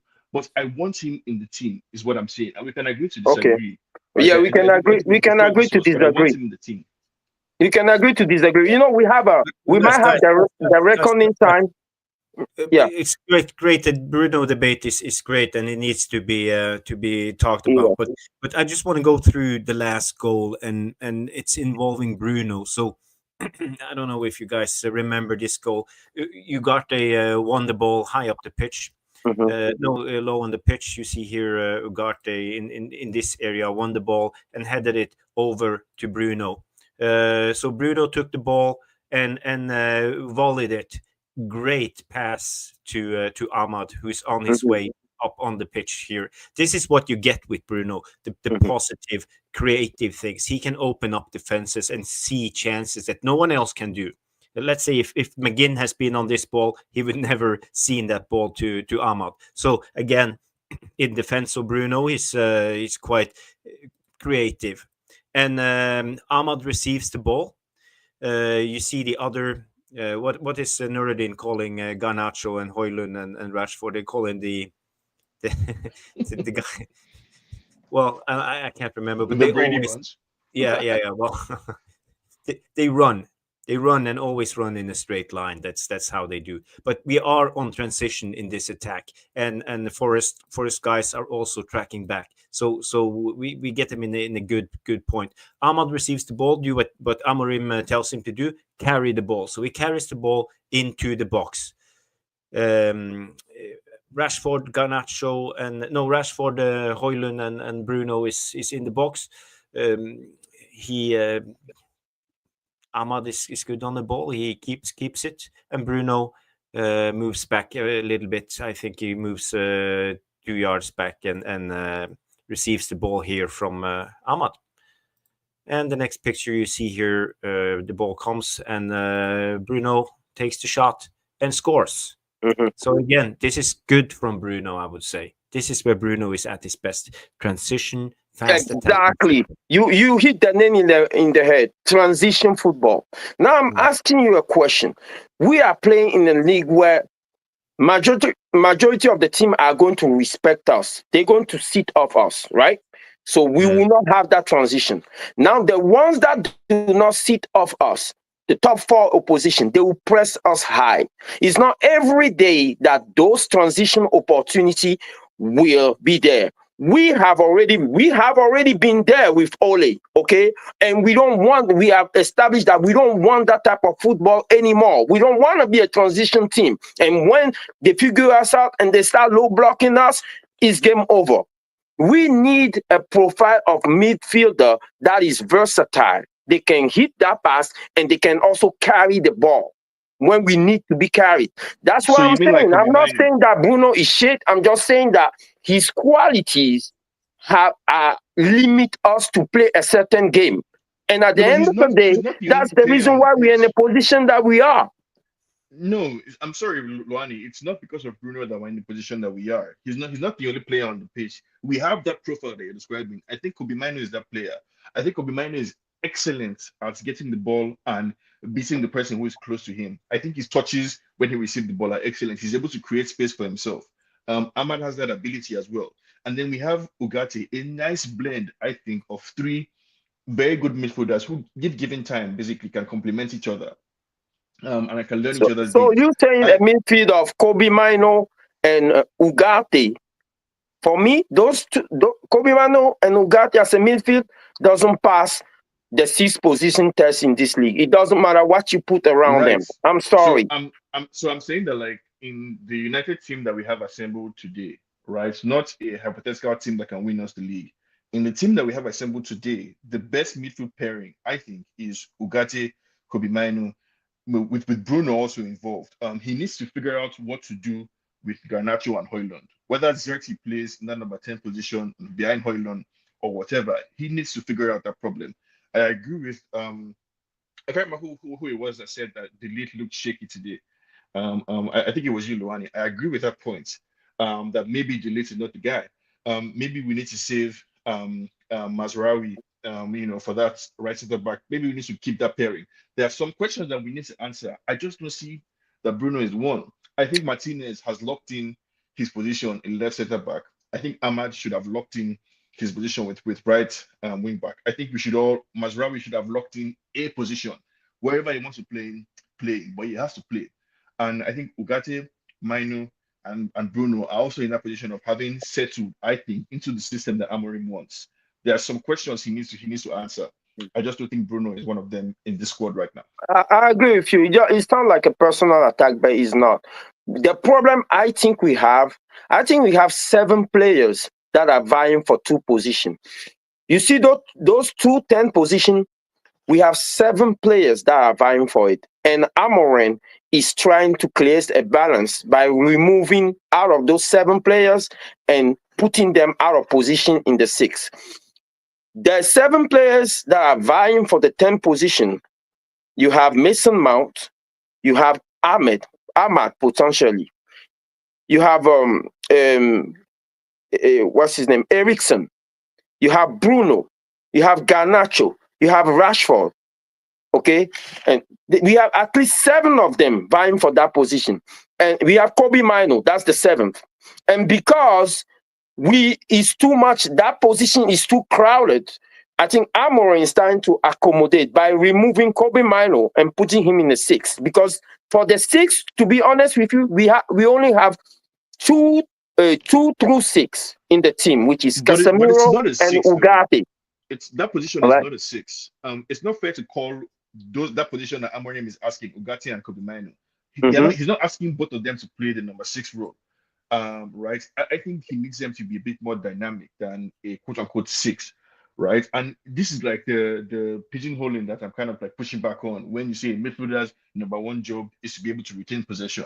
No, we have 3 fairly different profile midfielders, basically. All the players that we have, all different profiles, basically, even the one in the same position. When he talked about Ahmad as right wing back, the manager said specifically why he likes Ahmad there is Ahmad can cut in or go down the line. Whereas Anthony, for example, can only cut in, right? So he's talking about the players, talking about their abilities and profiling them. The job that he has with the first few games was to identify who is meant to play where in his system. I think what we saw today was an idea, the initial shape, basically, of who the ideal or number 1 player he has. And I can name them: Onana, Euro. I think we'll see more of Euro playing. Delete, Martinez, Ahmad as right wing back, and he needs to make a decision basically on the left wing back. I think Ugarte and Kobe are going to be his starting 2, 6, and 8, or 2, 8, or whatever you want to call them. I think Bruno is going to play more often than not. Sean, you know what happened when you start creating specialty position for specialty players? Your team become predictable. I'll give you an example. You see, today, Ahmad, every team knows that he's our danger man now. So do you notice that he's getting crowded? On that You know, play, like when he received this, the ball, you have 2 or 3 people but like this that could he'll apply to drag out of Saka position. It could be or by Odegaard design. or Hmm? Salah, right? That's his job. Ahmad, that's Ahmad's job as a footballer. That's why we rate him very highly. Because we're asking him to do a big job, to do a big boy job, basically, to be dangerous week in, week out. It's not beans, basically, to be a United player. I don't accept that, like, we need to, like, in different games, right? So I can understand in a different setting, depending on who we're playing against. Maybe you play Mason Mount instead of Bruno, or Rashford instead of Garnacho. That's the manager's job, or Xerxes somewhere instead of another person. But you're bound to have eventually a core 11 that you can work with, but you need to also, make the rest of the squad feel like they're part of the team. Ahmad is the best attacking threat that we have. He looks dangerous every time he gets the ball. You can't ask him not to do that or not to play Ahmad because other teams might know it. So what if they know? That's his job. That's Ahmad's job essentially, to be dangerous and for teams to know it. Right? Because we're supposed to be able to use Well, that to our advantage I'm not every now and then. saying no, I'm not saying that Ama shouldn't do his job. All I'm saying that the burden of creativity shouldn't rest on a sole player. It should be spread everywhere on the field. And I agree with that. what makes it easier is when you have versatile players that are able to move anywhere on the pitch. That's where the league is going. That's where everybody in the league is going. But it seems like we obstinate in creating specialized positions for specialized players, No, but the and that best player makes in the us league is a that makes us specialist. predictable in the long the, run. They can the lock best us player in up. the league is a specialist, Mohamed Salah. Second best player in the league is another specialist, Bukayo Saka. Like what are we arguing about now? Like the best Okay, players in the you league know what have we're things arguing that they are about? good at, and Let's they are take very good Saka at for it. example, right? Let's take Saka for example. Do you notice that Saka, his forte is cut back in the middle on his left foot, right? But he is still good. He can still go on the outside, and you'll be amazed how good he is to cross with his right foot. That makes him versatile. That's what Saka is, a very versatile player. Don't Yeah, get that he's a twisted. fantastic. His He's a very ability good to player. cross with his right foot is underrated. Second thing, Mohamed Salah was in the Liverpool team last year and the year before. And what did we say about him? They say, oh, he was aging and everything, right? Because the burden of creativity was resting on him alone. But this year, when Andy Slot come in and balance the team, the revolutionary thing that Andy Slot did, that a lot of people kind of acknowledge, and that probably opened the game up, Salah's game up, is introducing Gravenberg in that midfield. That same Gravenberg that couldn't get a game on the club. You see where I'm going? So one person, the right personnel, one single tweak can make a difference, can open the game up for a whole bunch of players. And That's fair. that's where I'm going. That's fair. Right. But like I don't think we have the Gravenberch, solution in this team, right? And I But if don't you think, if you look at that Arsenal, for solution is example, Bruno. Arsenal have Um, 3 players, right?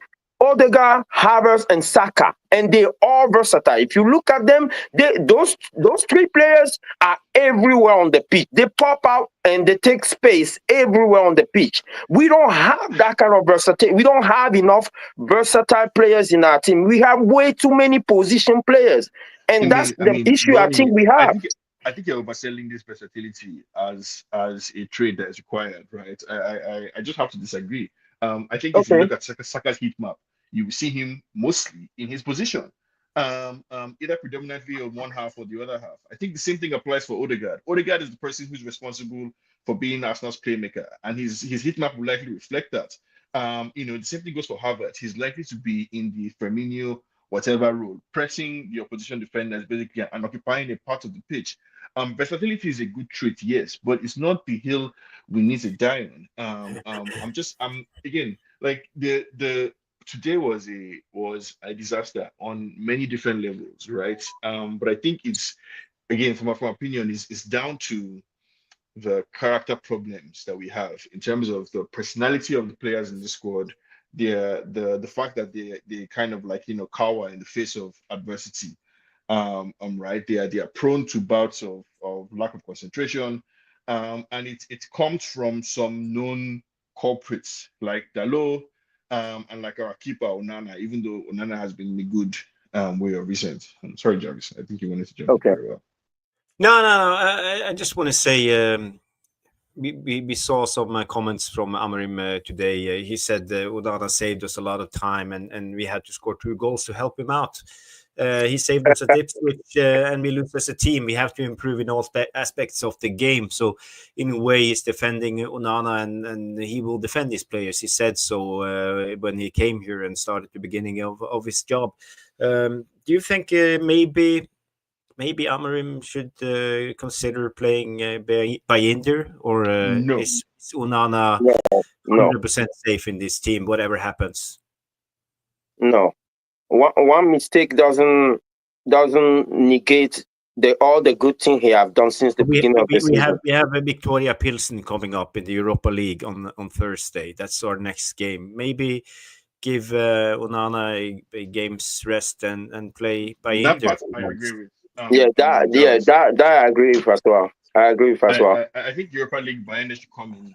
But I think what Onana deserves is a stern dressing down, and I hope he got it. I hope he was spoken to man, and made to know in the presence of his teammates that he bears a large responsibility for the loss today. I think the manager needs to challenge him basically and reprimand him, but like he's the number 1 goalkeeper. Mhm. Yeah. But you know what I like about Onana is usually he take accountability for his mistakes. So that will pass. What do you gents think about all the games considered now? What are the good things that you're seeing? Amorim said today, I take away there was some good. What is it that you are seeing in terms of progression? That's the key thing we're looking for. And Amorim is saying, I understand the results, but I need performances. So at Everton, he wasn't happy. He was a bit happier at Arsenal. So what are you actually seeing in terms of the team? What are the things that you like and you feel are good, we need to hold on to? And are you happy in the direction that we're going? I've been consistent in saying that the system will expose the players that are not good for it. And I think that's what's happening. The system is rock solid. I like it. I think it can work. But the problem is the players' ability to adapt to it. Some of them just don't have the ability. Jarvis, you brought up when you first talk about Amorim, you highlight the fact that you need ball carriers. Ball carriers are essential for this system. The same way, he also needs defenders that are able to be precise and the two center back, the ones that operate on the side, should be able to pick up the pass on the wing or punch the ball into the middle. We need playmakers everywhere on the pitch. The system is good, but I think he quickly needs to change some personnel quickly. Do you think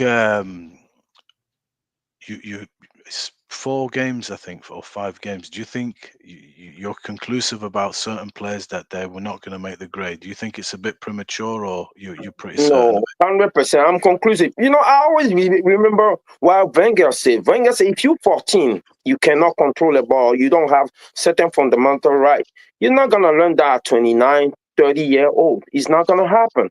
So it's up to Amorim to identify the players that cannot. Look, I watch Sporting Lisbon. I watch their players.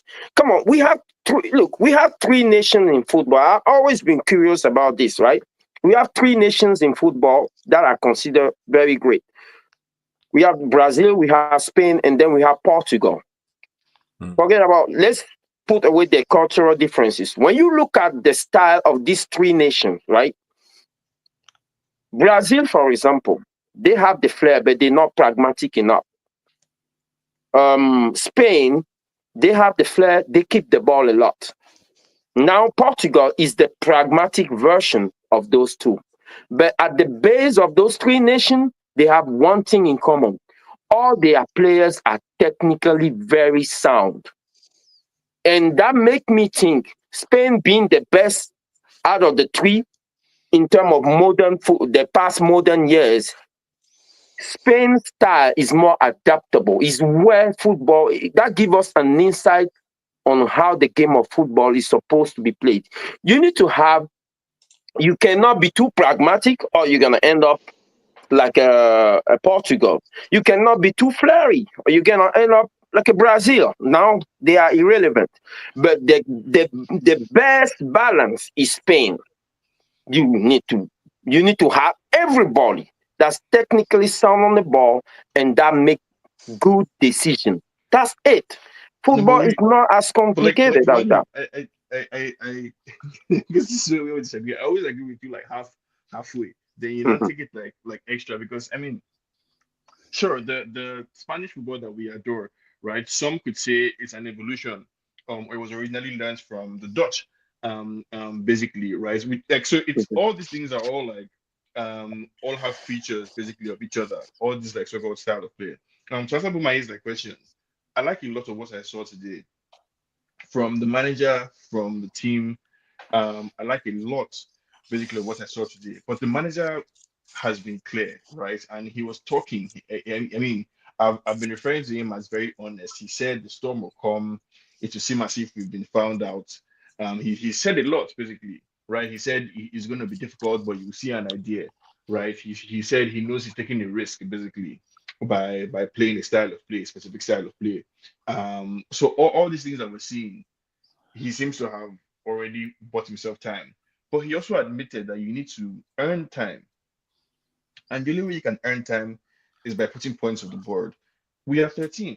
Right. So as much as we love the manager, I can promise you guys it's going to be a disaster. The ideal we all have in our head of a difficult first season for Amorim is one where we end up like fifth or sixth, or seventh maybe, basically. But like if we find ourselves languishing in the bottom half of the table, it's going to be difficult for anybody to have a conversation, and he needs to put points on the board, and he needs to be, I think, a bit less naive, right? Like so, the Dalo question, for example, today, and I was listening to you talk about like Portuguese and Spanish. It's funny that like a player we've been lambasting or debating about is Portuguese, Bruno.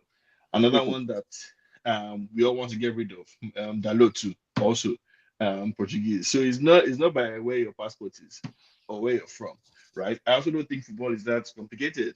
I don't agree that Sporting players are better in terms of quality than United players. I just don't agree. I think football You'll be form. surprised. You'll No, be so surprised. They are I'm open to better. be surprised. I'm open to be surprised. Just I until I Yes, I'm open to be surprised, but like I disagree. I don't think so. I think United players are better. I think football a lot of the time is about form and mentality. And if you're in a good form, basically your passes will be weighted properly. You will be sharper. You'll be in sync with your teammates, basically. So what we saw today from Nottingham Forest is a team that is informed. There's a reason why they are where they are, the league today, and it's not a quality question. They don't have better players than we do at United. I don't accept that, but they're in better form and they're in better sync and better rhythm, than we are. They were able to weather the storm of us equalizing, the storm of us being dominant physically in possession. They were able to hold their own, against us, a trait that we don't have. I don't think that's something you can buy. I think history should tell us that you cannot buy your way out of this problem because everybody you bring into United dressing room will be infected by the same virus, infected all the players that we've signed, to date. We need to empower the manager, and the manager needs to wake up, smell the coffee, right? Realize the league that he's in, essentially. And I don't want to see Dalo on the pitch next week, right? You have the blueprint. You have like I think you're 60% the way there. Amorim, I think you're almost there basically in terms of who the best is. Solve your Hoyland problem, solve your Garnacho second number 10 problem, solve your Dalo problem, and I think you have a strong team. I There believe he is already smelled the coffee. He already smelled the coffee, and he's probably thinking in his head now, these players are not as good as I thought they are. I'm honest.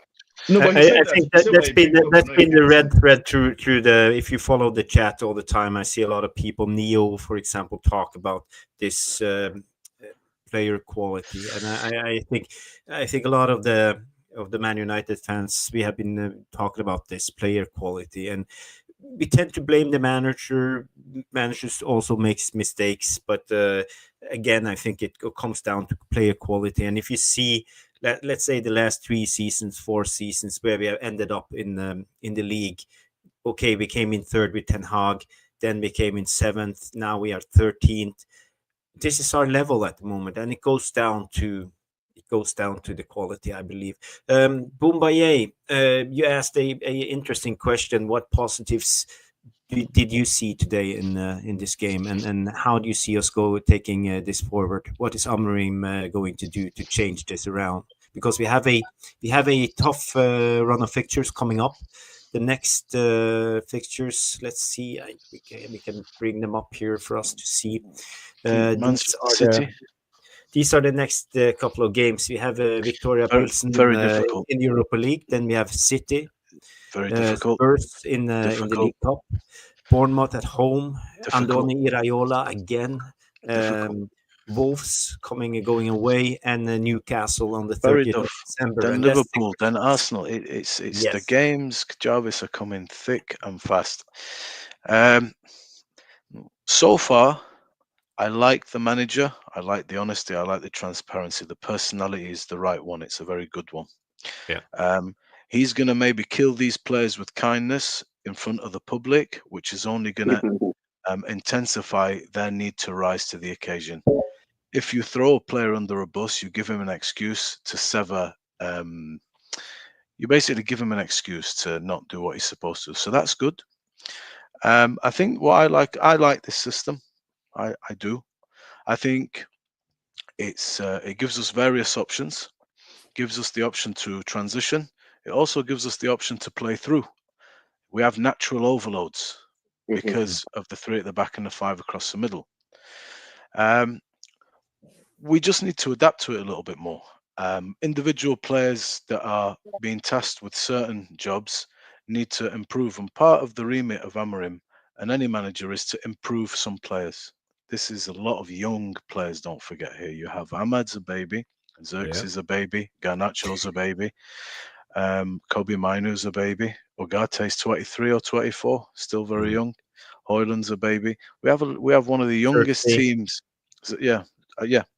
All early 20 that have made a big jump up to play at the highest level for one of the biggest teams in the world. So he has to be able to improve the players. We can't just keep going and changing them. We've invested money in these players because we believed in them. He'll be able.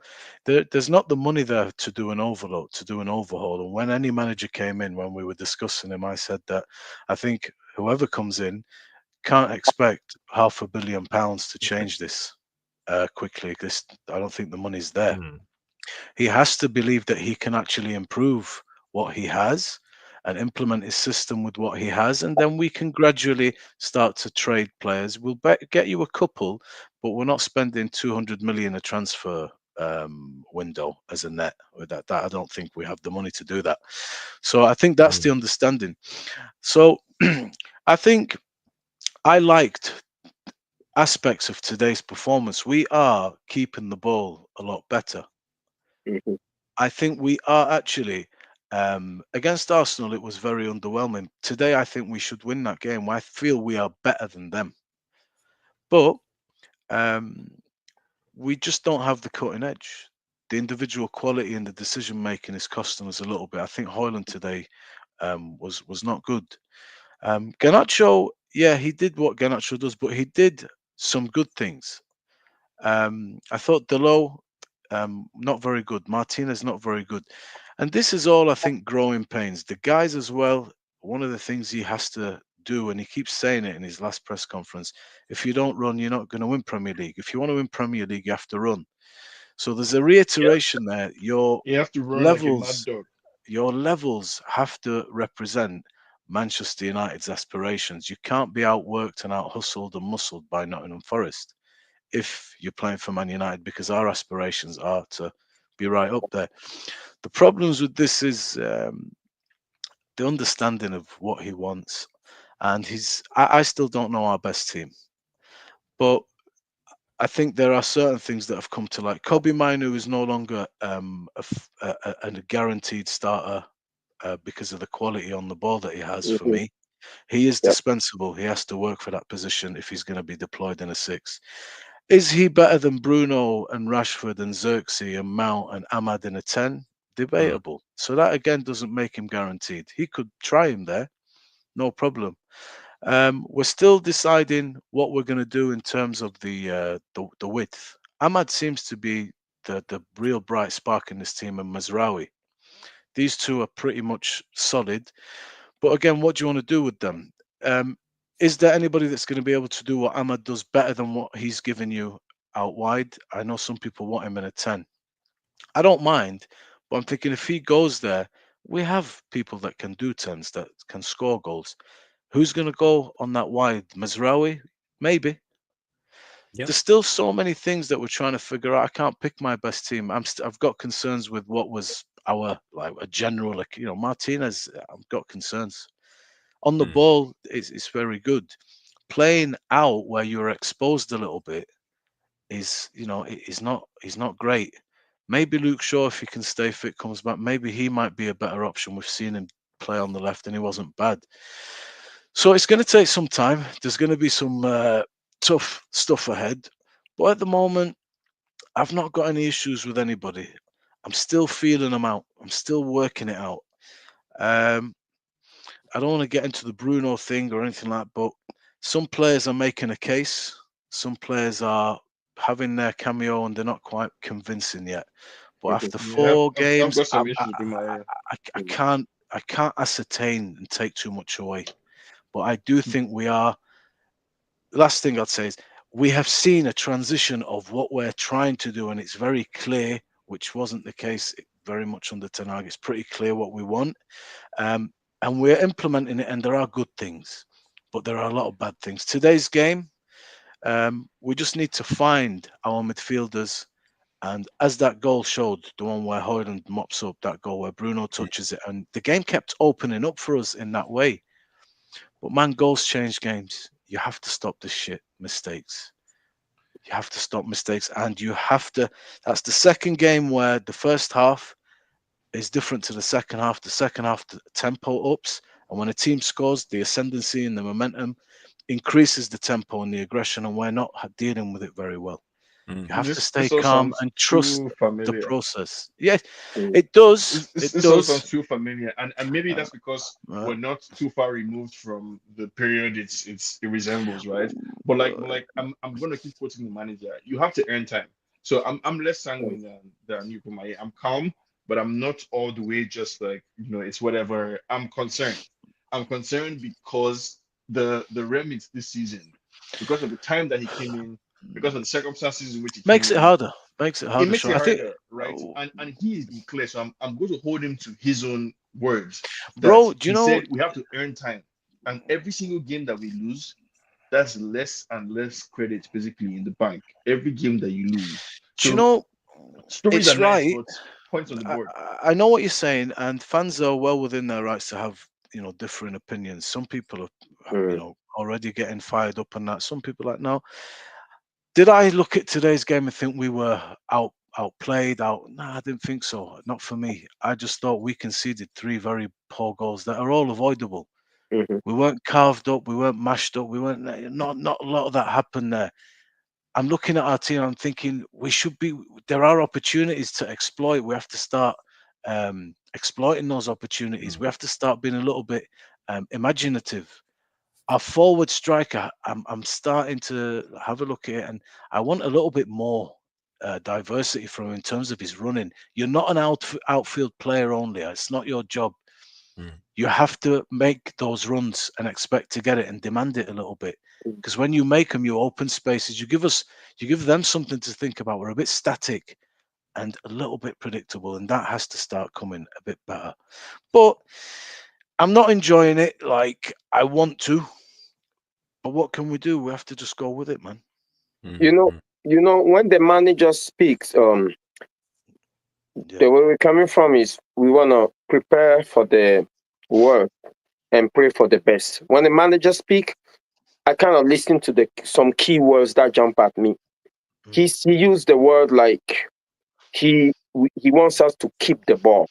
And as you can see today, he was doing like this, calm down, calm down. That's very important.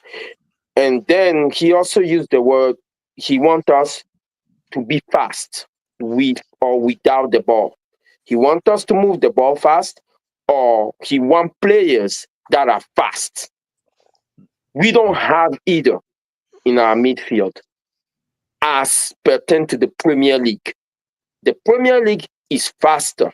The Premier League keep the ball better. We don't have the profile of players to play that kind of football that he wants us to play. In the midfield, we don't. That's my problem. So this one also, don't forget, I think it's a finding out So what period did we watch in the first half? because he's come in, don't forget, mid-season. You know, he's not coming at the beginning. So came in mid-season. We've been trying to do something. We're trying to do something different. So this is a process between now and January, now and the summer to say, look, we've had enough time. This is what I've managed to understand, and this is what I think we need. We're not going to get it all, but this is the ones. This is the ones you can sell and the ones we can bring. So it's a finding out process, like you said, Luan. You know, he's if you know he'll be observing, he'll be seeing who can do what he wants, and this is just it. You know, I can't just lose every game. Of course we need results. Sean, I would like to answer your question. You say, what do we watch today? We're not trying to survive we're not trying to survive the Premier League. We're trying to win it. So there's a difference. Okay. If we trying to operate at a high level, we need different players. That's all I'm saying. I think that's unfair because that's like a get out of jail free card, right? When we're arguing about the state of United today, and you say your standard, and the point that you're making is that you want us to be able to win the league. So that's I say, of course, right? I mean, what else can we want? But like that's not where the team is right now. I think Amorim has to work and chew gum at the same time. I don't agree that at this point in time we should still be in the finding out process. I think he should have seen enough, basically, to make an informed decision about who his best starting 11 is and what he wants from the team. I think we're seeing a lot of the what he wants from the team part. We're seeing the shape, we're seeing the style of play and everything. What's missing is the flexibility to respond to adversity, the flexibility to respond to the quality of the league, not from him, but from the players. And that's a mental thing. That's a character thing. That's in the coach. It's in the coach's hands, basically, to guide and direct the players to execute the ideas that he has in his head. We've all argued about the various possible ways that a coach can fail at his job, essentially. And I'm just like, I don't want to watch it happen again in real time. I'm sorry, there's no more experimenting to be done. There's not preseason, right? There's not going to be a story to tell if we end up 17th on the table, right? The credits you're saying we should give to the league, the credits you're saying we should give to the top of the Premier League. Let's actually do it. Let's take your argument as seriously as it is. Let's respect the Premier League, right? Respect your position that we're facing basically week to week, and make an informed decision based on the games that you've seen so far. Stop the story. When Amorim came, he said he was going to take 6 months and lock himself away and train.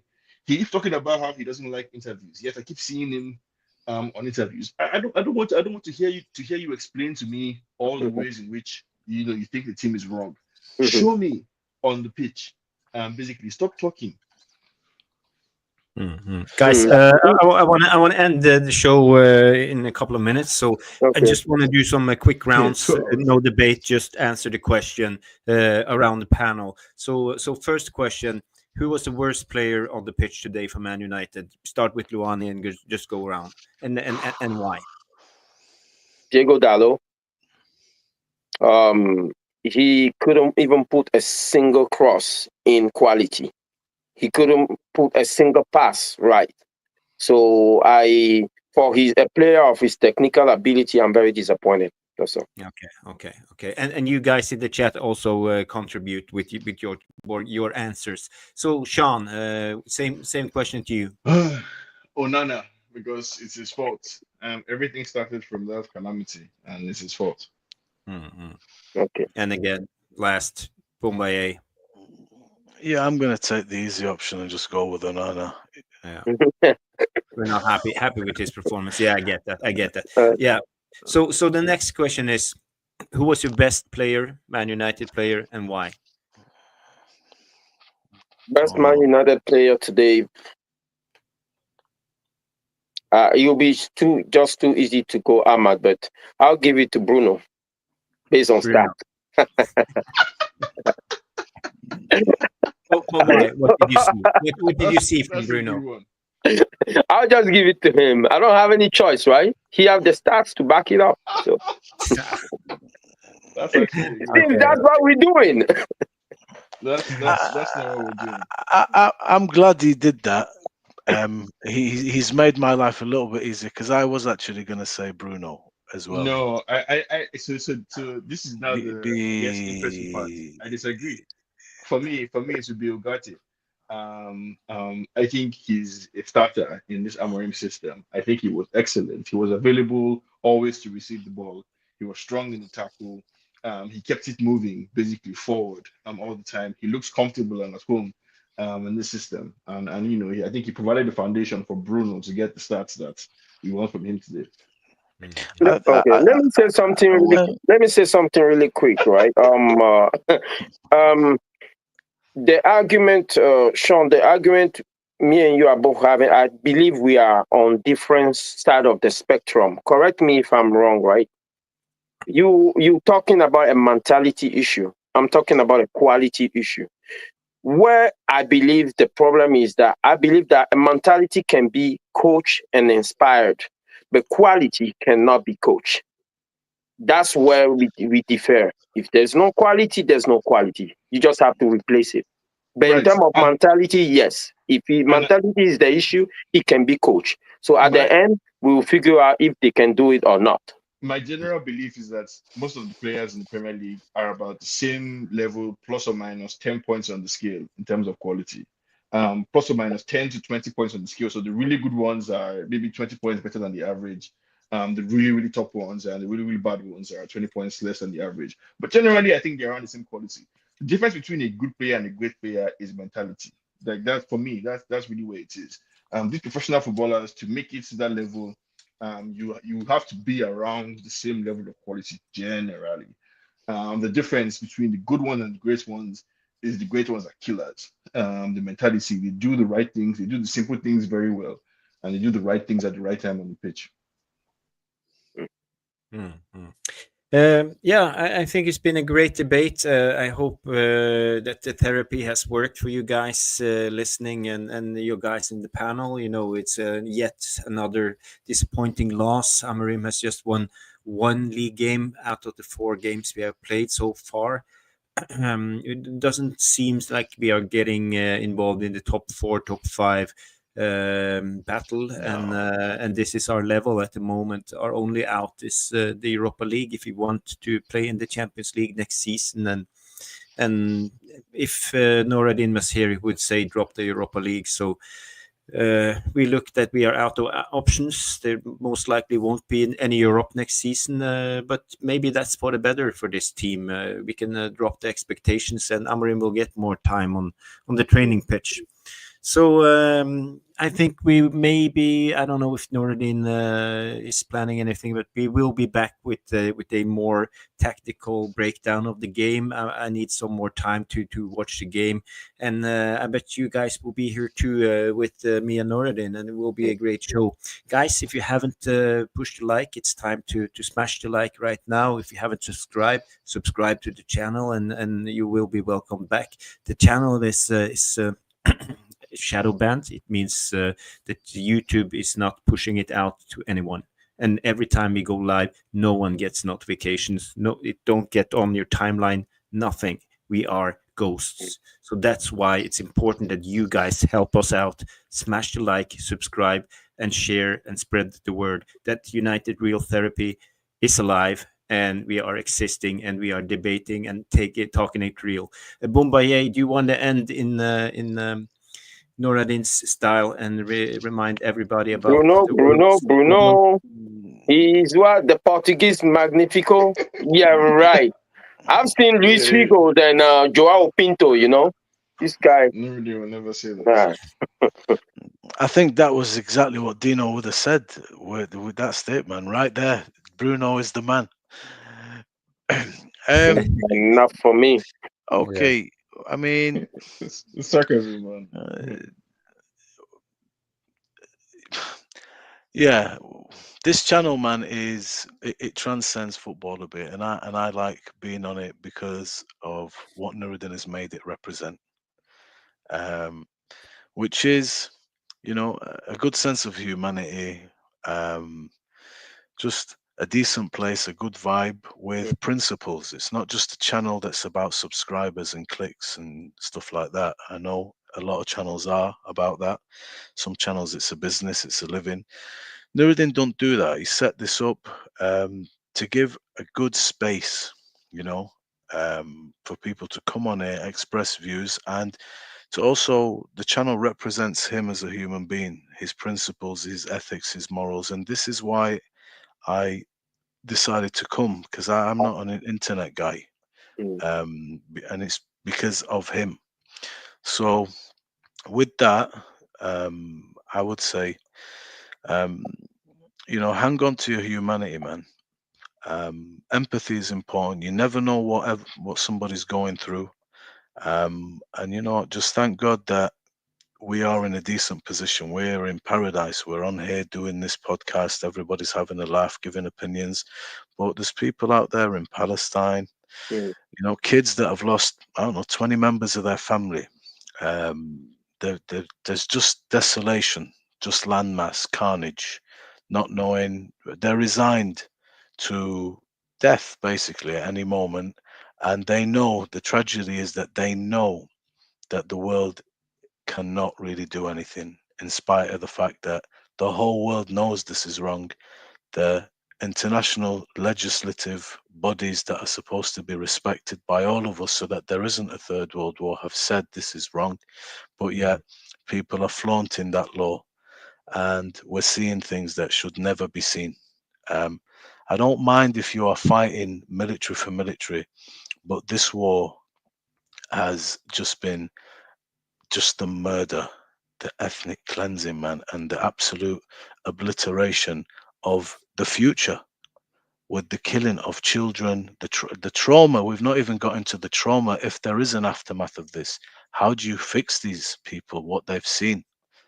How do you fix the orphans? How do you fix the child now with no hand, with no legs?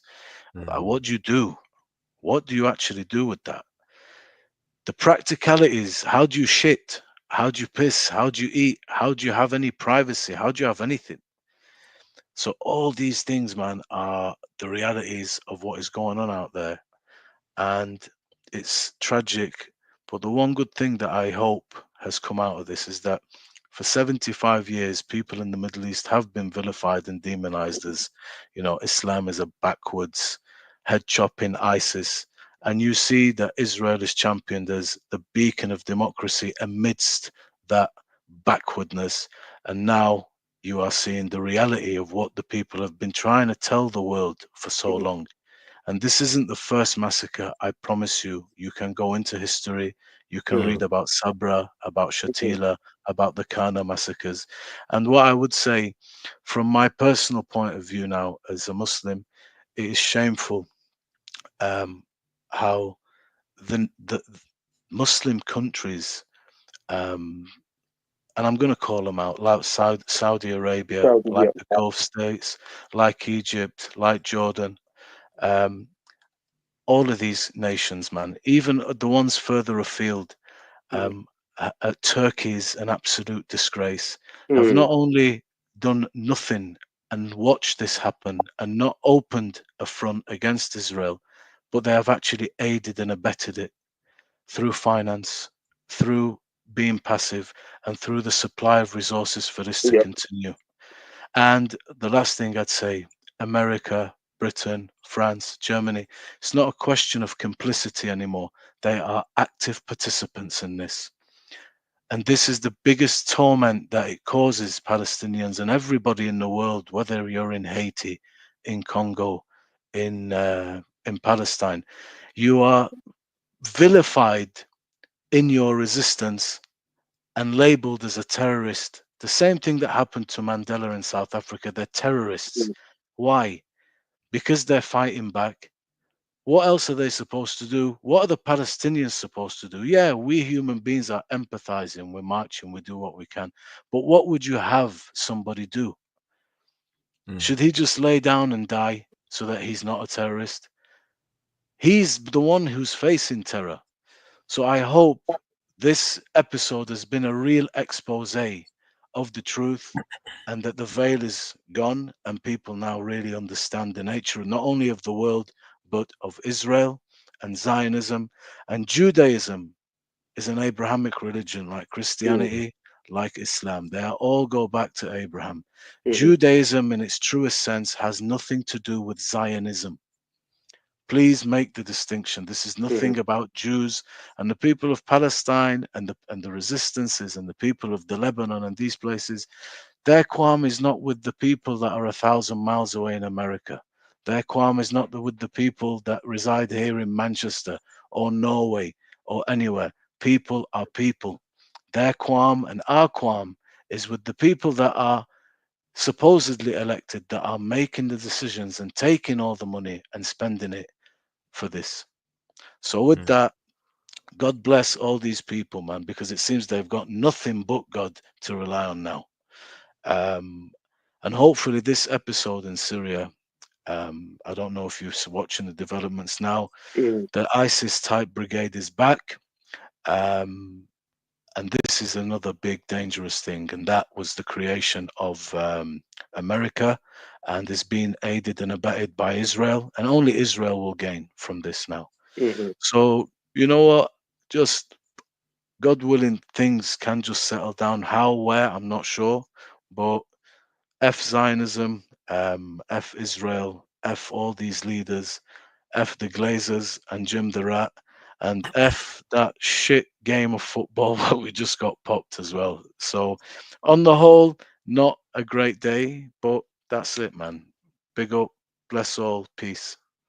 Big up, big up, big up. Big up, Well guys. said, well said, man. Well said. Well said. Big up. See you on the next one, fellas. See you on the next. Bye bye.